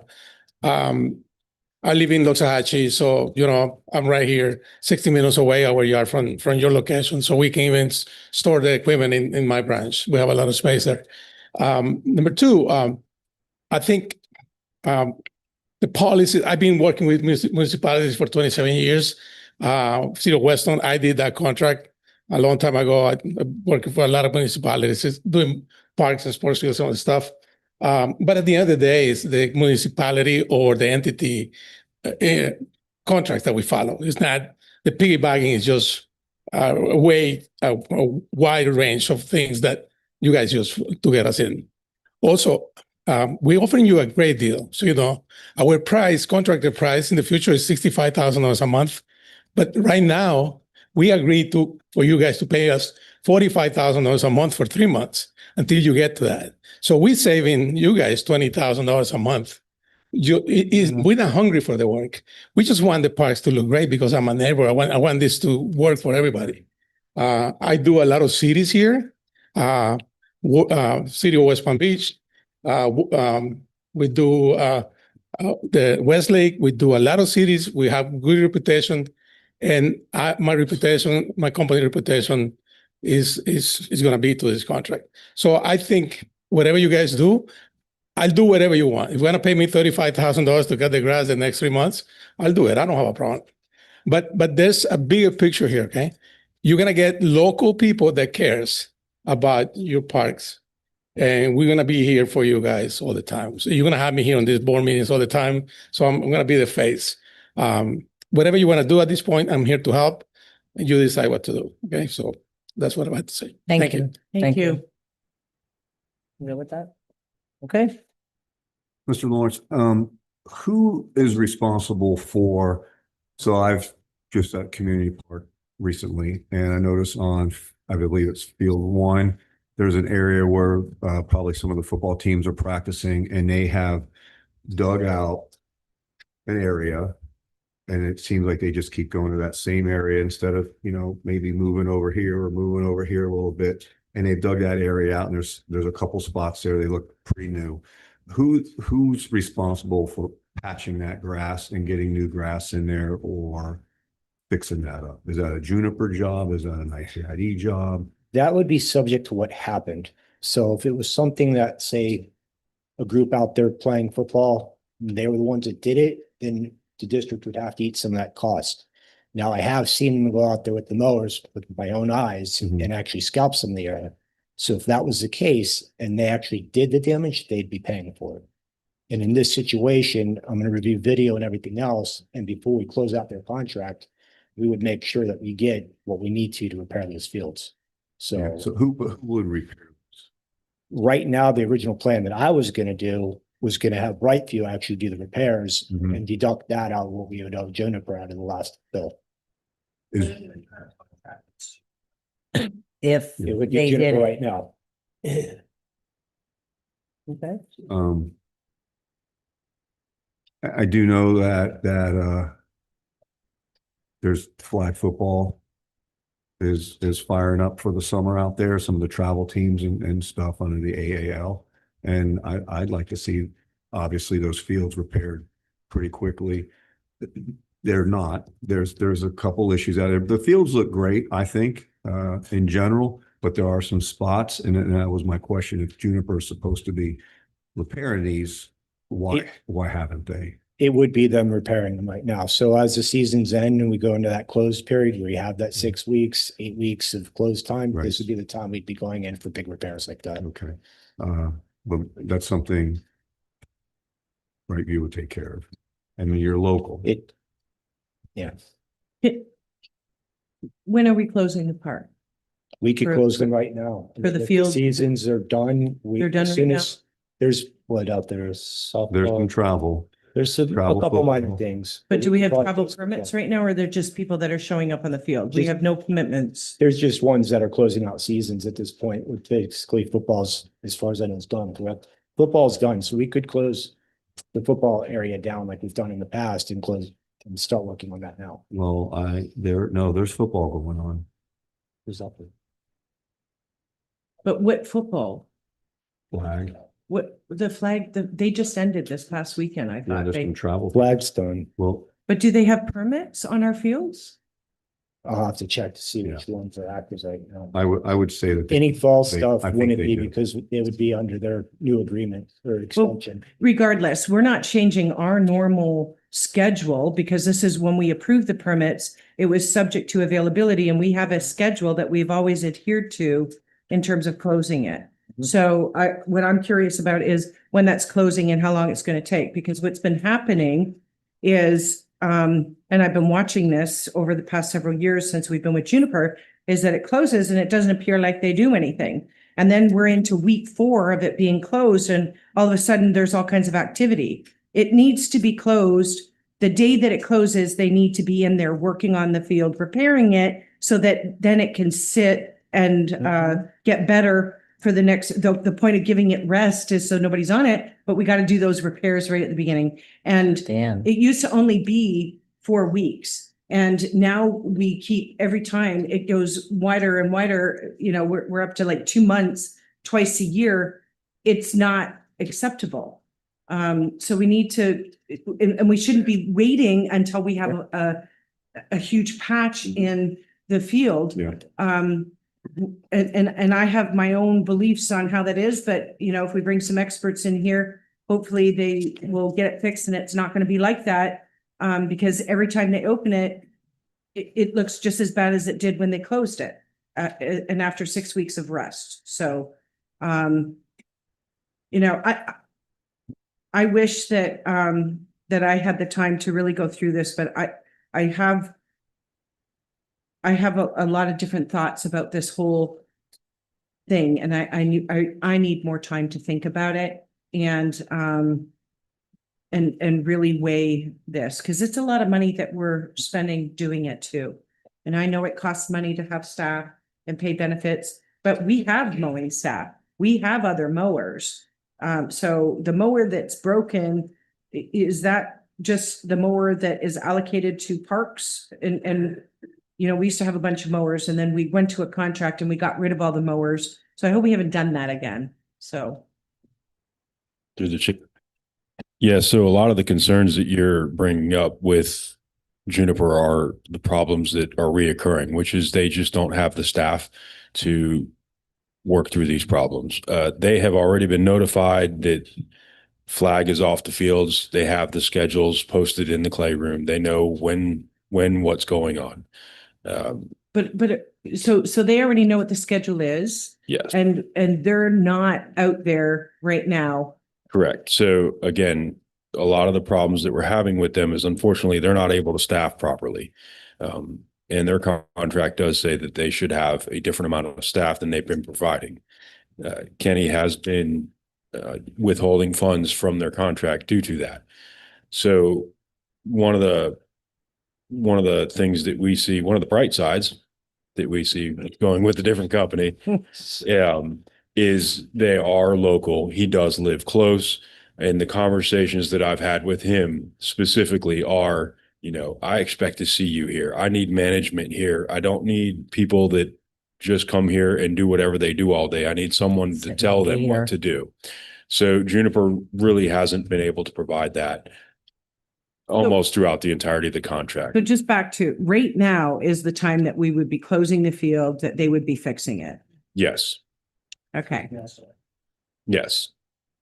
So if. I Which can't believe is I'm going the to say perfect this. time to start Right. repairing. So if we were to terminate, if we were to enter into the other contract, and let's say, come October, we're in the same situation, we're unhappy with where things are at, we could cancel, we could terminate. Yeah. If it ends up, we got the same. you can cancel for convenience or for cause. I don't want to do it for convenience. I mean, if they're doing a great job, if they're doing what we expected we were getting, then I'd be happy with that. What I don't want is to be dealing with having to redo those fields because we go through another summer and we're going into winter with those fields not properly repaired, right? Yep. So that's, I have a concern about that.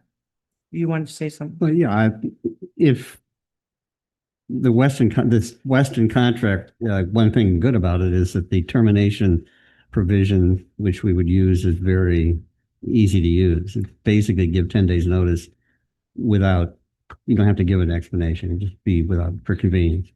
So that's a neat, you just have to be prepared. Okay, if you did that, if the board did that, where do you go from there? I mean, how are you going to go about finding another contractor, someone to come in and take over that function?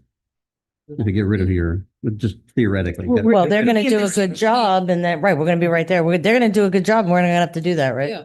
We don't. Well, no, but That's a- safe.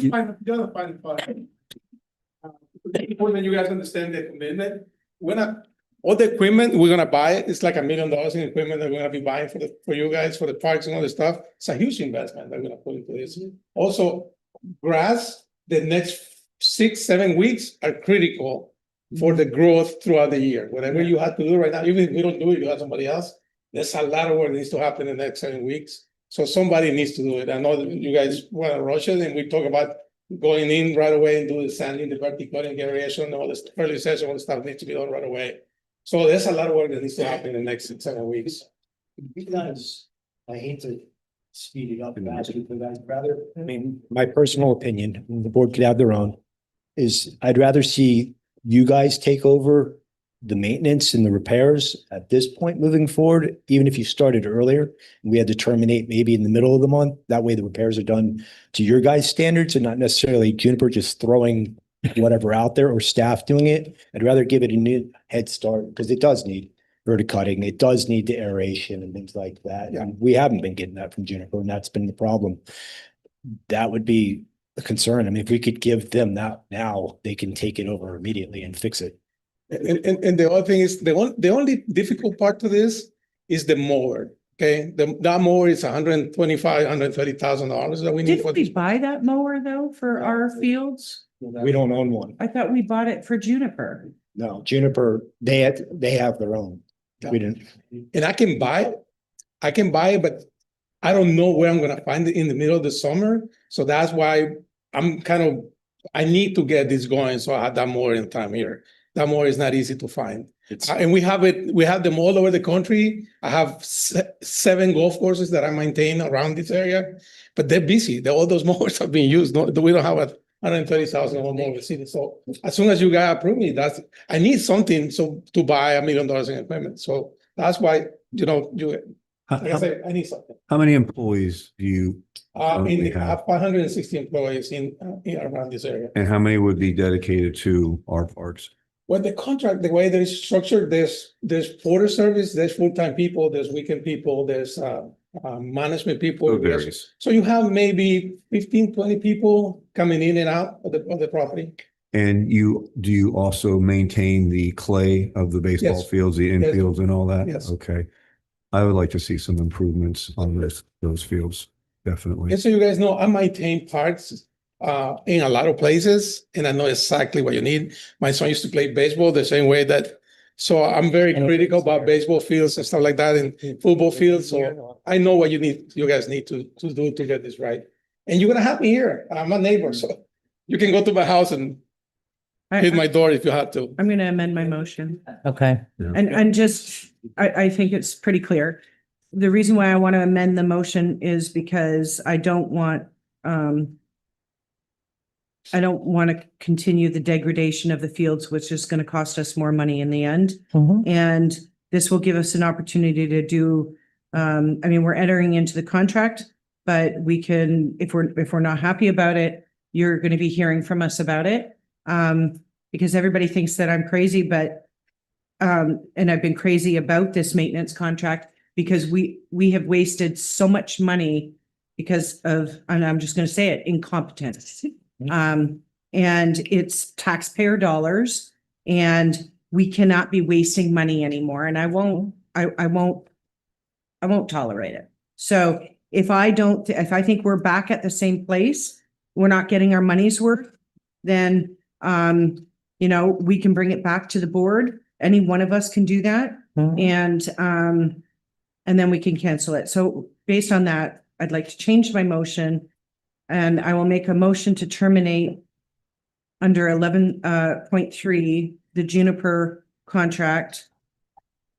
Through the chair, can I ask a quick question Mhm. before we make this? Are you wanting it under what we currently have, or would you like to speed this up and just do the 10 days that were required per the Weston agreement and try to get them in there sooner so they can do the repairs? Well, we have to Because give 10, so that's a 10 legal days. question because we have to give 10 days business notice. days. Right. And can we enter into another contract in that overlap period? I don't think so. Can we? Can you opine on that later? We can. Yes, but also, based on the conversations we were having about the importance of the staffing assurances and the individuals from Brightview, we may need to, I might suggest a clause in the contract that is attached to 11.4, which is the contract with Brightview, be a clause added that it's more specific about the who at the new company and what assurances they're going to be that there's going to be maintenance of employees of their employees with certain skills that give the assurance that we've been promised that would help ease the board's concerns about. That would help me concerns for that they're sure. having. I would feel more comfortable with that. Are you guys okay with that? Yes. Okay. Beautiful.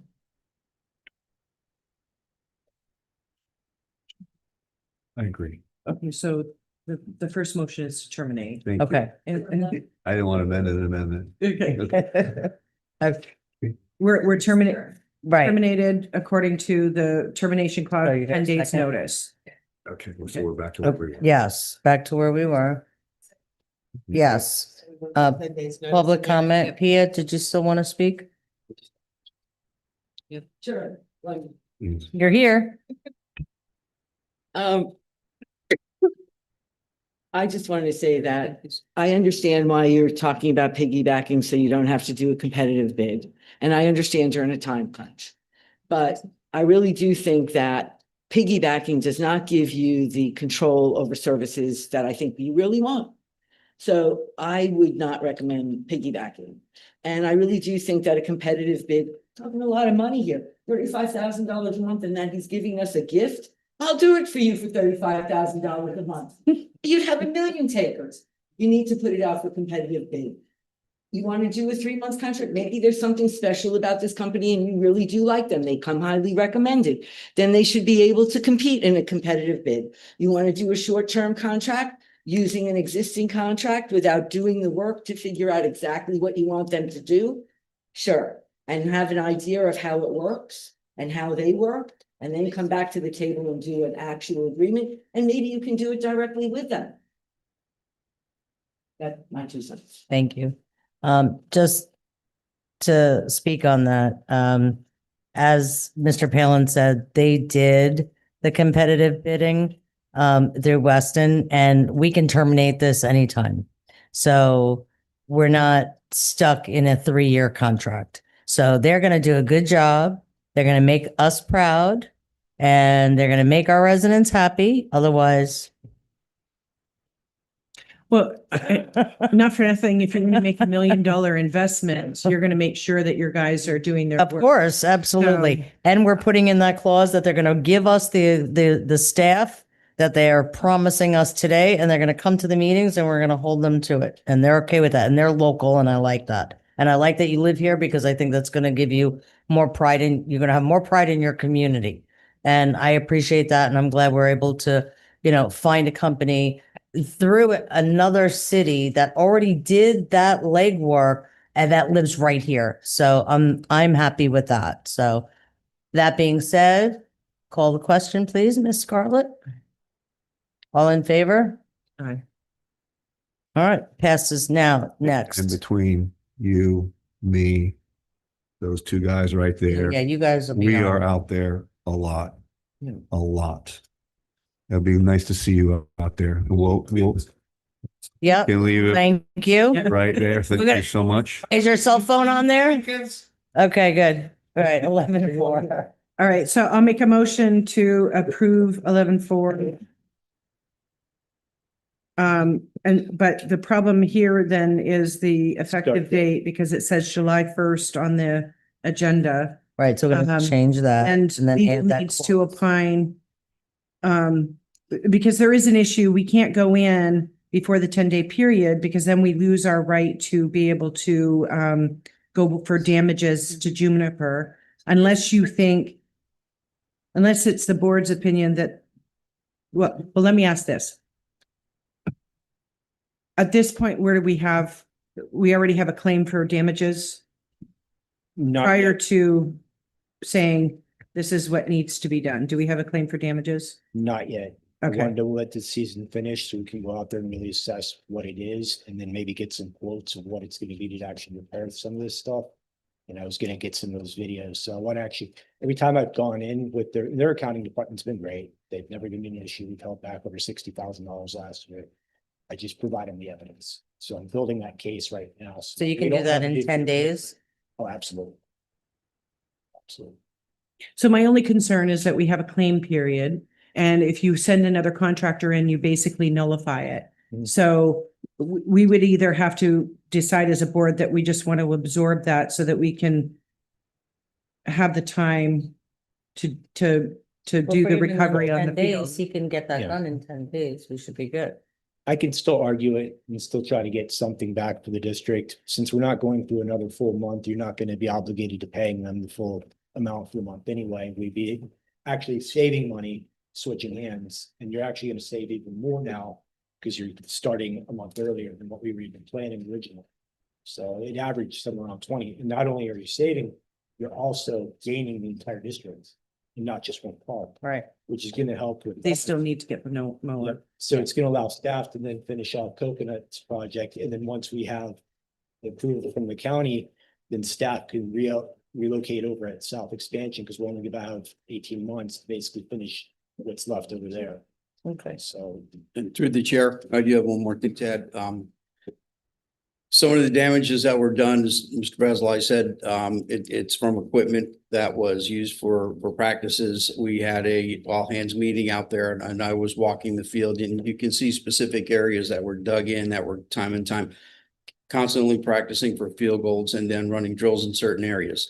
So that would be damages that would be on us and through the league that were because of the practice on the field and the play. Now, there are some areas that Kenny pointed out there was scalping in different areas that we would look to recoup those damages from Juniper. And we'll have to go through the video, as he said. So it's going to be a combination of both on that, but I think it's a wise decision. The sooner we get those fields back up and a top-notch company maintaining them in the top-notch way, we can get practice and play back on there and they'll be ready for season. So I just want to bring up that we have the soccer players showing up again at the North Field. So not that I'm trying to defend that the damage is not partially AAL. is it the adult group? The adult group has showed up. I actually brought Sundays. this to Burgess's attention. Yeah, so Take care of it. but they can go on the turf field. So I think it's better for them to go on the turf field than for them to destroy the grass field, to be honest with you. I mean, the artificial turf I'm talking on the south side. But not that I want to be encouraging that and promoting that, but it seems to me in other places that I've been that the soccer players don't destroy the artificial turf in the same way that they do the grass fields. Soccer's definitely, from my personal experience, working for a large municipality in the athletic department, soccer will destroy the field. Yeah. Especially if you don't move goals from different locations, those areas are done. It's almost complete replacements every season. And that damage from play, whether it's soccer, that's what I was saying. It's from play on the fields. Yeah. Whether it's from soccer or everybody else that's using it. So some of that would be on us. Typically flag football is not in front of the goalpost. It's usually the center field, that part. right Yeah, there. and they're not And that's where as we big as always have a physical problem. players as much and not as forceful, as much force on the turf. Right. Okay. So my motion is Right. To waive that, but the effective date is how do I word that? Can I say effective today and subject to legal review? We just want to make sure we're not going to get into any kind of trouble if it's overlapping.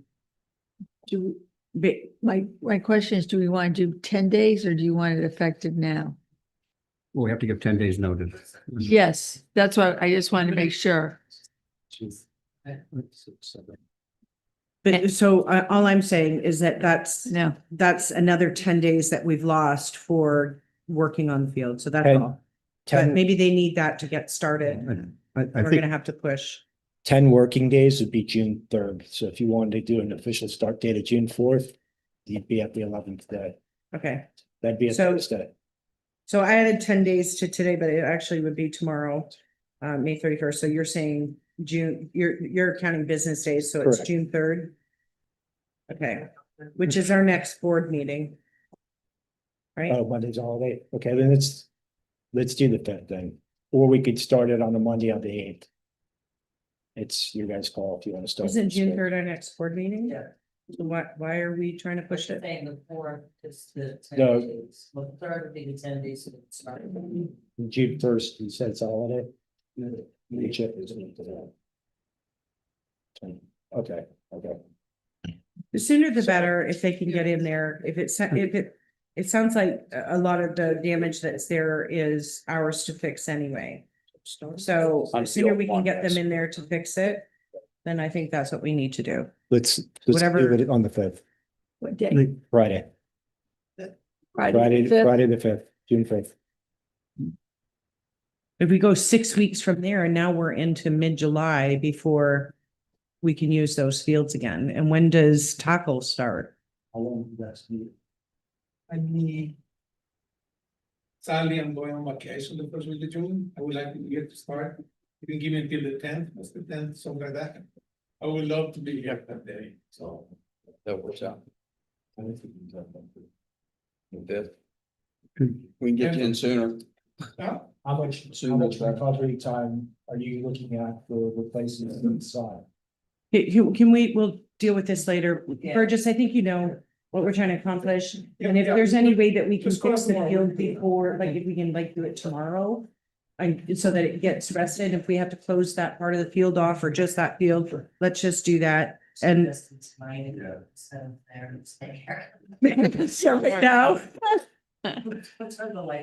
Okay, so I'm just, I'll put effective date June 3rd, on or after June 3rd.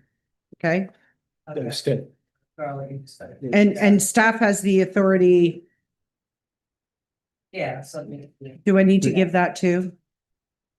To add the clause. Well, yes, we need to put that clause in Subject to there. that in the agreement.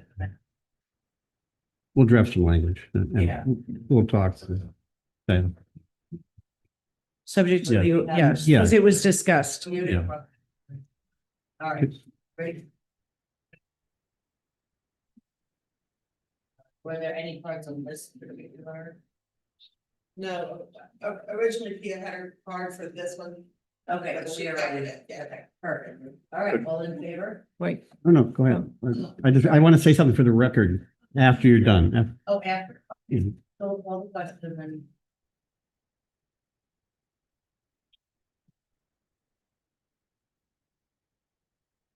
All in favor?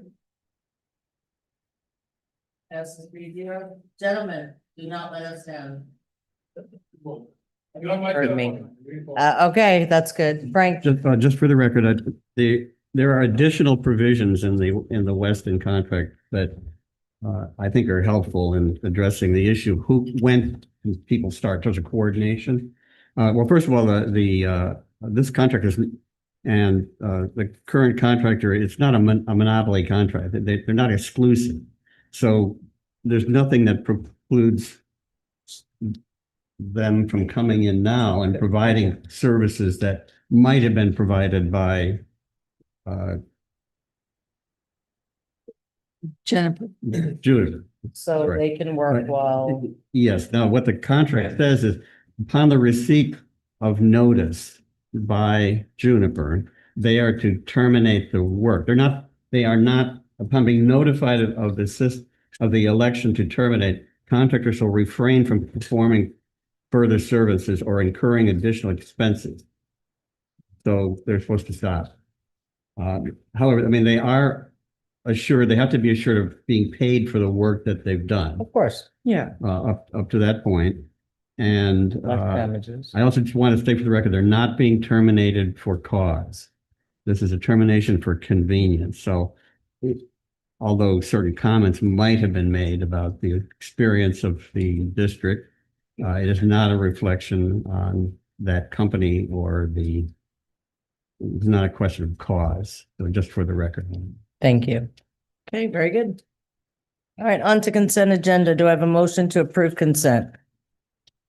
So moved. Rich, oops, all right, Rich, Second. Bisha, Betty, okay, all in favor? Aye. Very good. Motion passes. What am I missing here?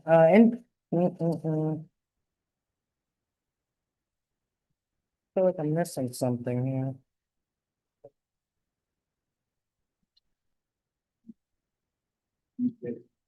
Good night, gentlemen. Why do I feel like I'm missing something? Yeah, go ahead.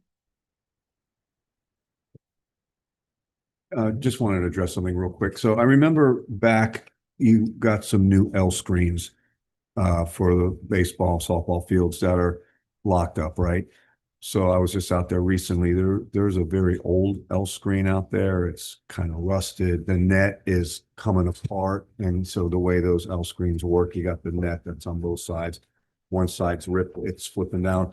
I think it's a liability. Even though the frame's kind of rusted on it, I think it's okay, but the netting definitely needs to be either repaired or pitch it, please. You know. Do we know for sure if it's district property? Yeah, I was Or does it belong to somebody else? check Acreage Baseball.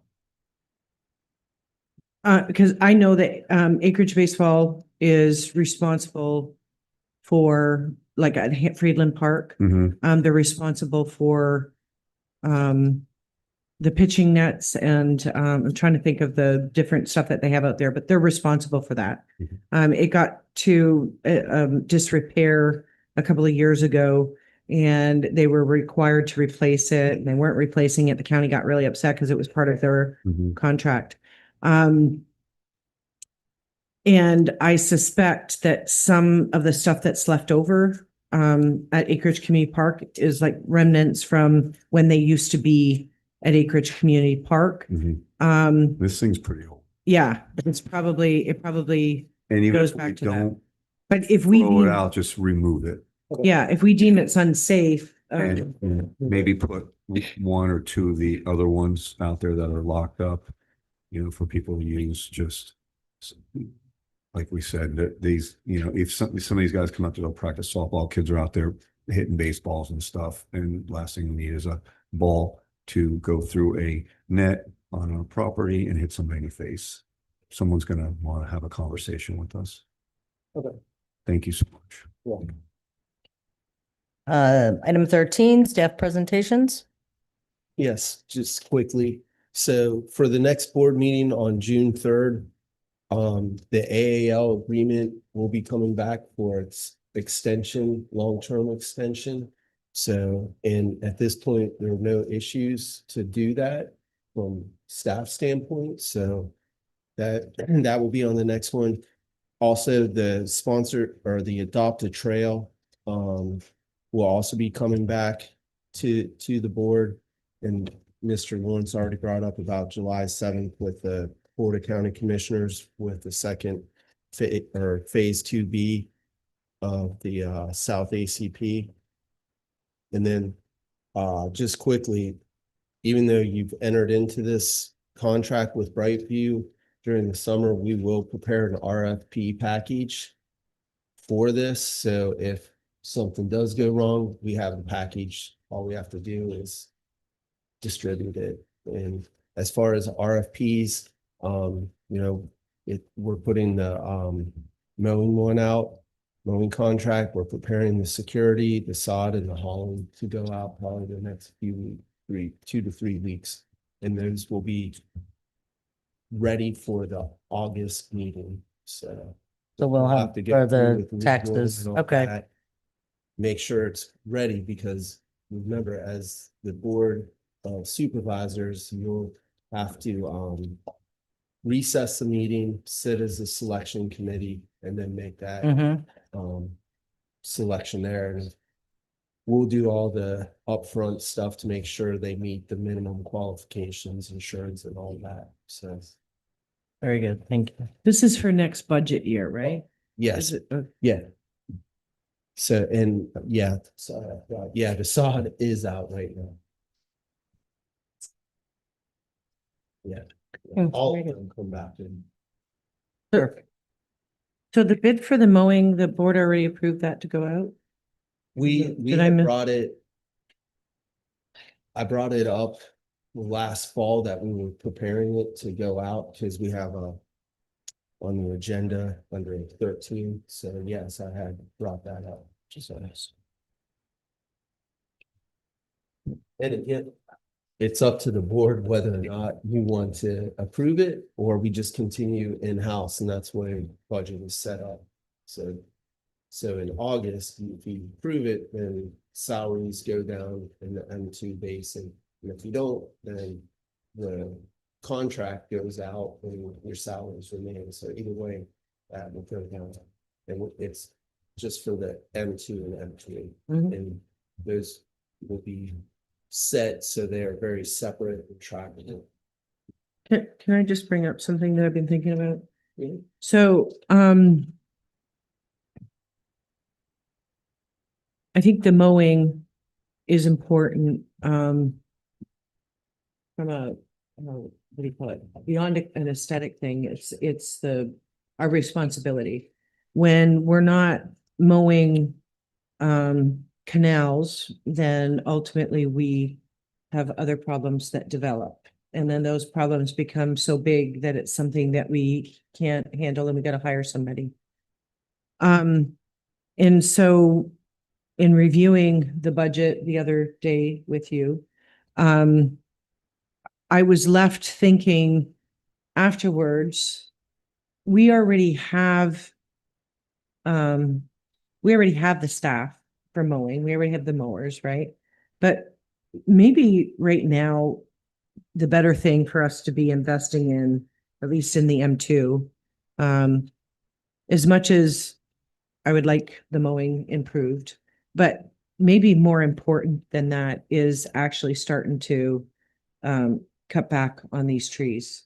And I'm going to use an example. There's one canal, it's not really a canal, but it's a feeder canal that is connected to the M2. It's just north of me. And every time I would drive by there, it was overgrown. It had bougainvillea, and the guy would go out there and he would cut his little section, but nobody cut their section beyond that. And many years ago, I complained to Rob about this. I'm like, why don't we have anybody going and doing this? So, we send somebody over there. It was, a big mess, but they chopped it all down. They got it cleaned up, but then we didn't mow it again for a bunch of years. And now when you go by that, it's all overgrown again. There's other areas that, haven't been touched for a long time, but because it's such a big monster, we never attack it.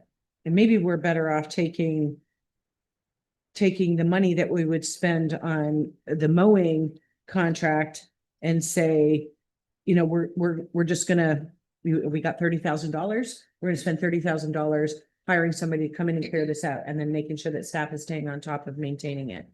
And I'm trying to think about some ways that we can get back to basics in terms of what our core responsibilities are. And again, when I first moved here, we had a contract. It was when Tanya Quickle was the district manager. We had a contract. I thought, wow, man, this service is pretty amazing. You know, they came out, they had their blowers, that it was pretty spectacular. It cost the district a lot of money though. And then the board said, we can't afford to spend this kind of money. I think we did it for a year or 2 years. We got rid of all the mowers that we had invested in, apparently, and then canceled the contract because it was way too expensive. And so as much as I would like that,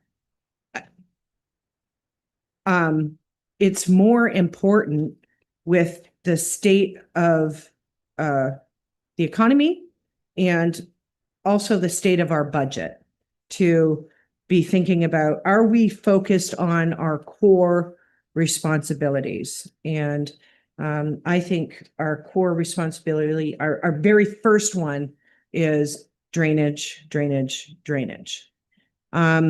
So if this hasn't gone out for bid yet, I'd like to revisit that again too, because I wasn't really part of those discussions.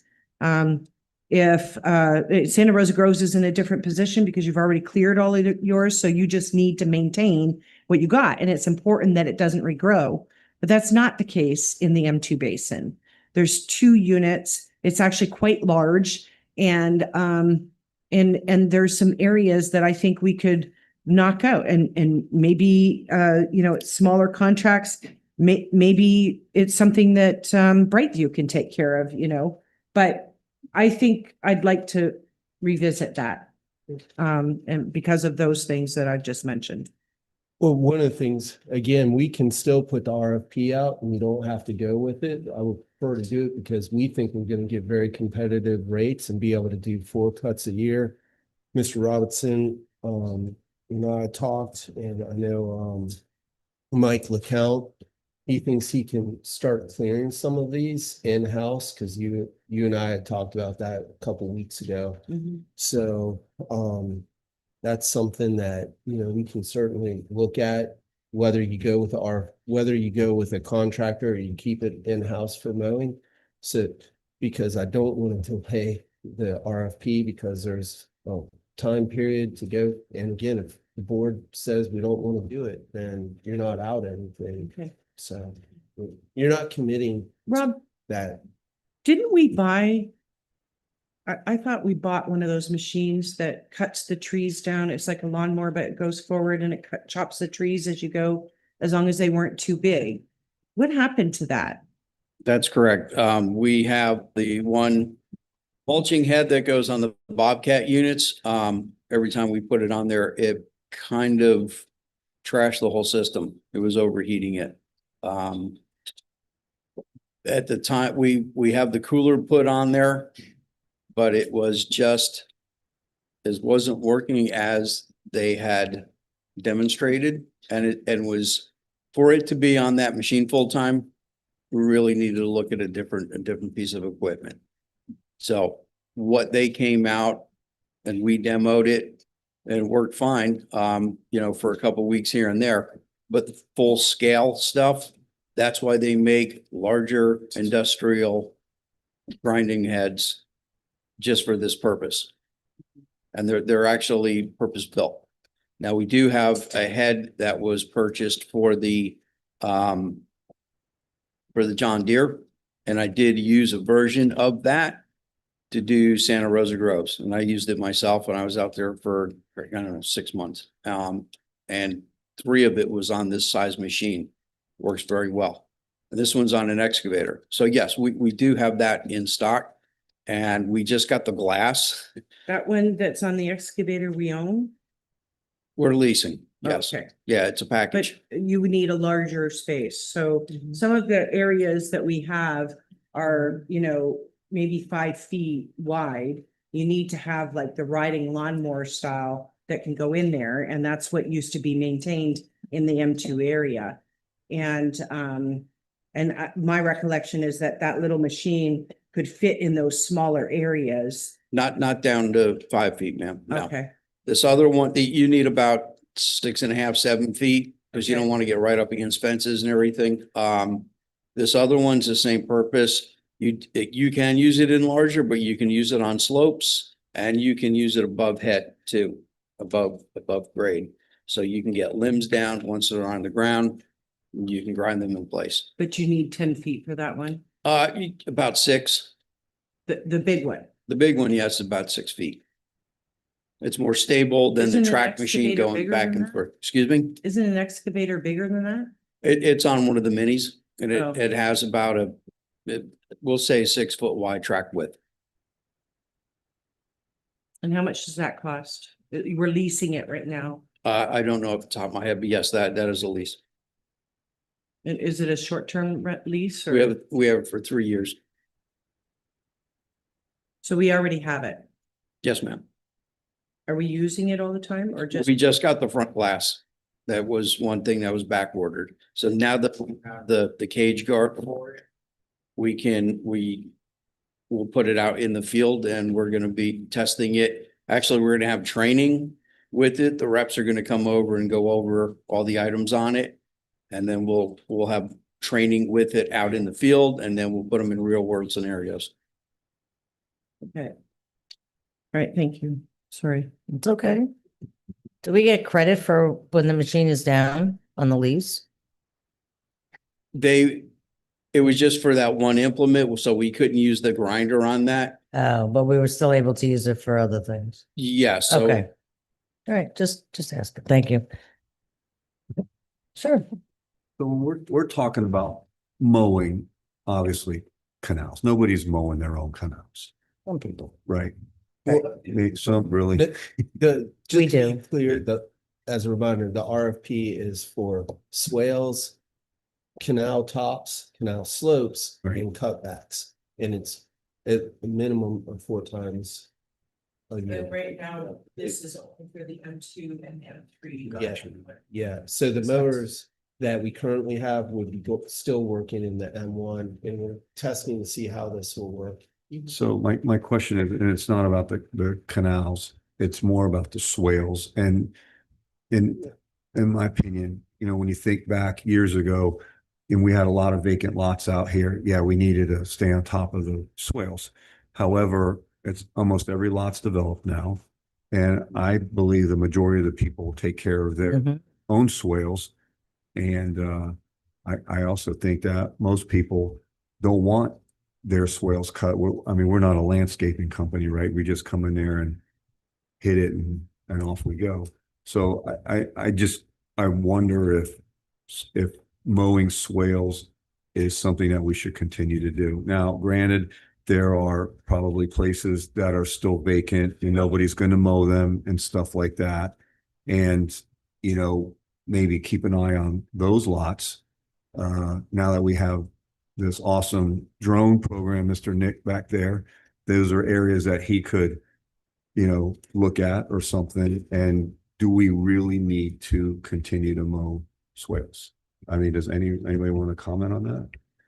I mean, it's part of the drainage, as long as the drainage is flowing. Right. That's what our biggest concern. And then we have the issue with now the deeper cut swales that are harder for people to maintain themselves. Yeah. So we have such a mixture of everything, Mhm. throughout the district. Some are flatter, some are steeper, some people cut, some people don't, some are full of weeds. So when it's time to cut though, I have never seen anybody come down my street in forever because everybody maintains their own swale, right? Even after my road was milled a couple years ago and the swale cut is steeper, everybody mows their own swale and they seem to be fine with it and it looks okay. So I don't know if maybe piecemealing swales, certain areas that we know aren't going to be cut. Or like, so when the mower person goes out, hey, it's time to do this area, and maybe you guys could help me with this a little bit, Obviously, they may just drive right down an entire street and turn around and go to the next street. What's the process of this? Like, how does that work out?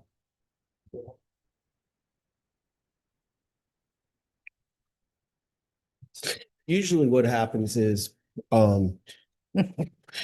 sorry, he's had, yeah. Do apologize. I No, no. had my That's back fine. issue No. and I'm like totally engrossed in this back massager I just put on. And I apologize for zoning out. So basically, we do try to look, so they usually try to look before they mow. And if Okay. it doesn't need to be mowing, then they don't do it. One of the things that we're doing with this drone program is to determine whether or not we need to mow swales without having to send somebody in a vehicle to go look at it, or have a tractor go down. Thanks. the I thought road I had a and it great doesn't- idea, but you yeah. just ruined that for me. So It's okay, great minds think alike, So, right? Yeah, and then if it does, then we'll cut it.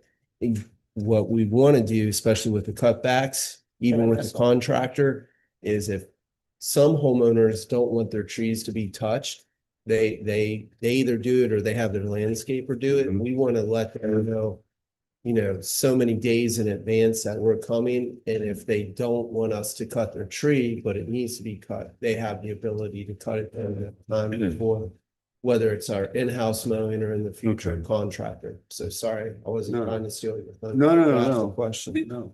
All right, so as you just educated me that, you guys are going out and they're looking before they just coming out. And so they know, and I would think there's probably a pattern.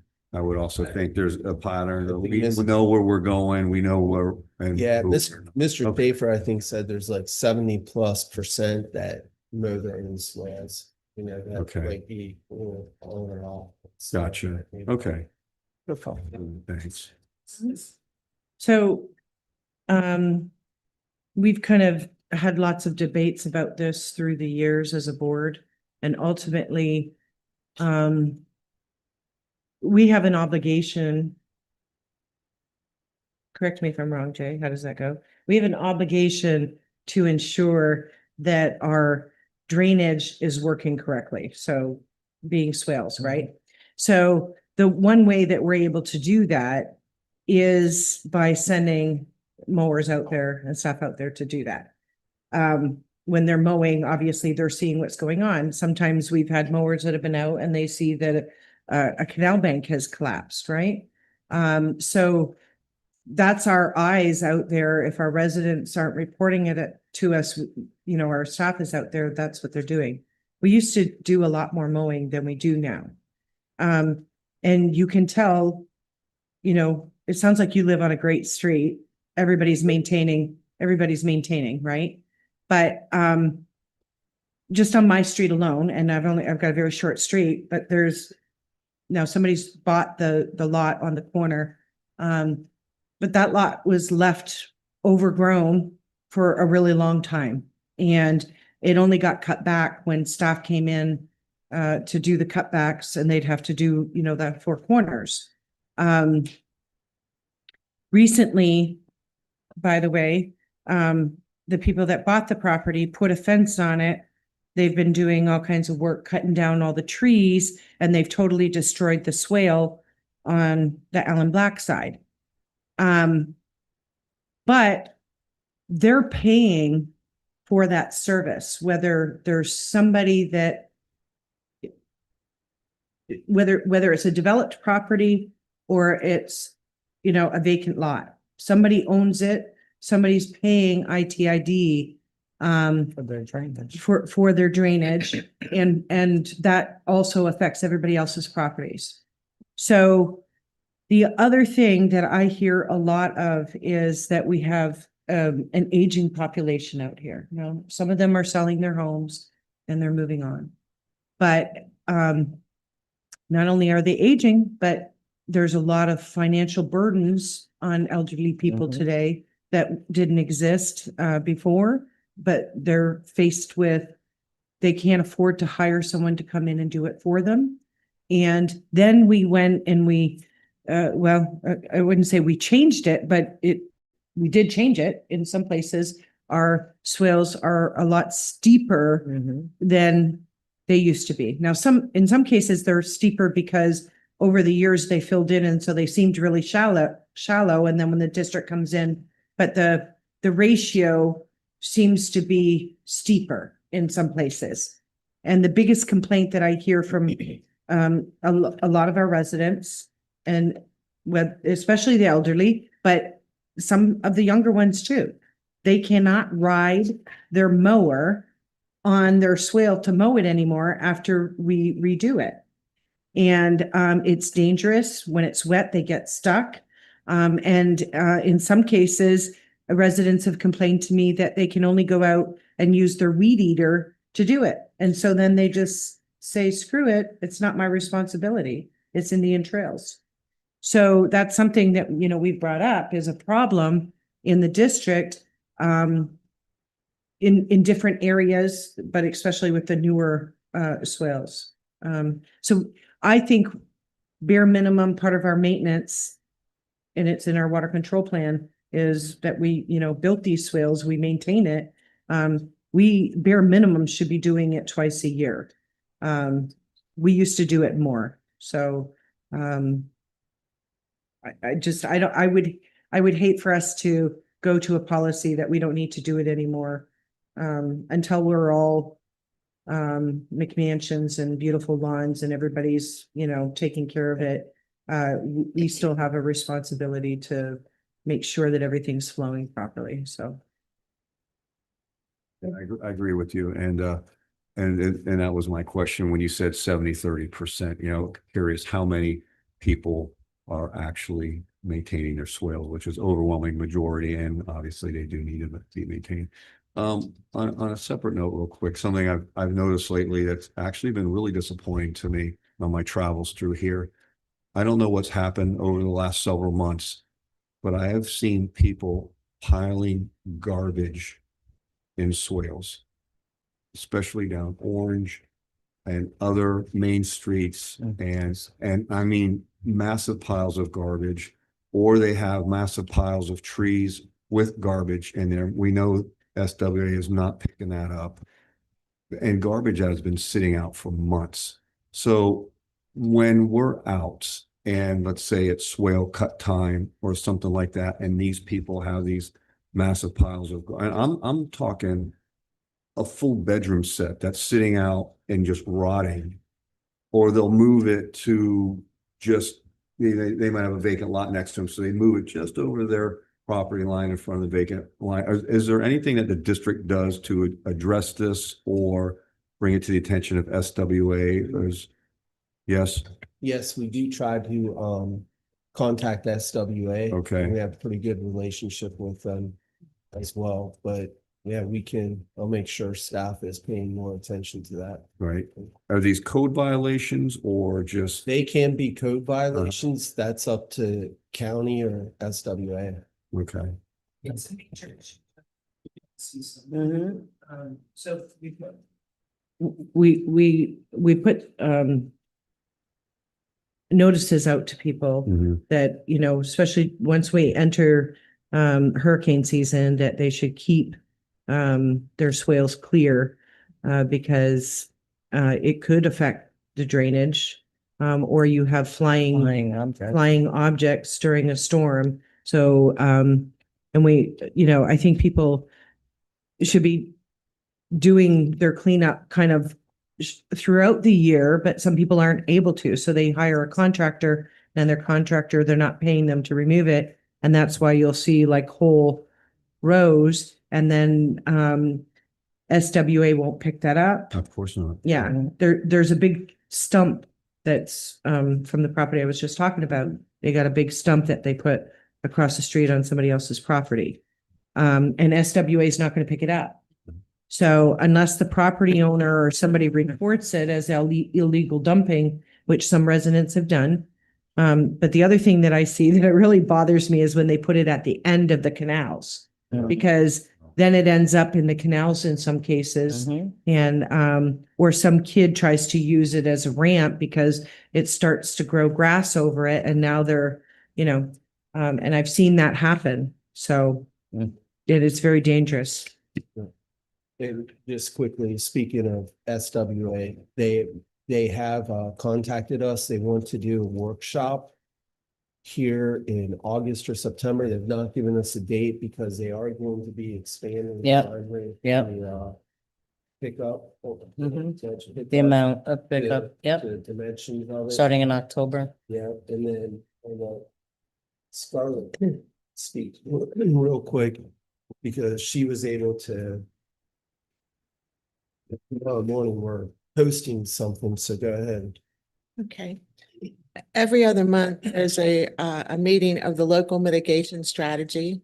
And they try to do meetings around the county and they needed a place to come. So I offered here. So they're coming tomorrow. But this is very important. We do participate in it. So that way, if there's a grant or something that comes up and we need a letter from the local LMS, we get that as a requirement of the grant, and it gives us more points towards different grants. And also when money becomes available through hazard mitigation, if the projector is on the local element of the LMS, we are preferred with projects to projects that are not on there. Excellent, So thank you. It's a very good, Yes, it is very important. to be a part. Absolutely. Thank you, Scarlett. Okay, we have nothing on 13.1. So, do I need a motion to receive and file the reports, please? No, there it is.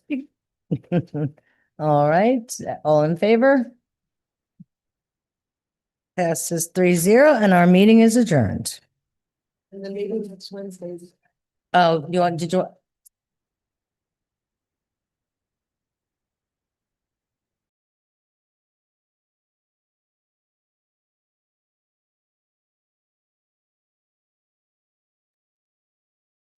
May 27th is going to be rescheduled. It is canceled for Wednesday. It will be rescheduled though, and notice will be out ASAP.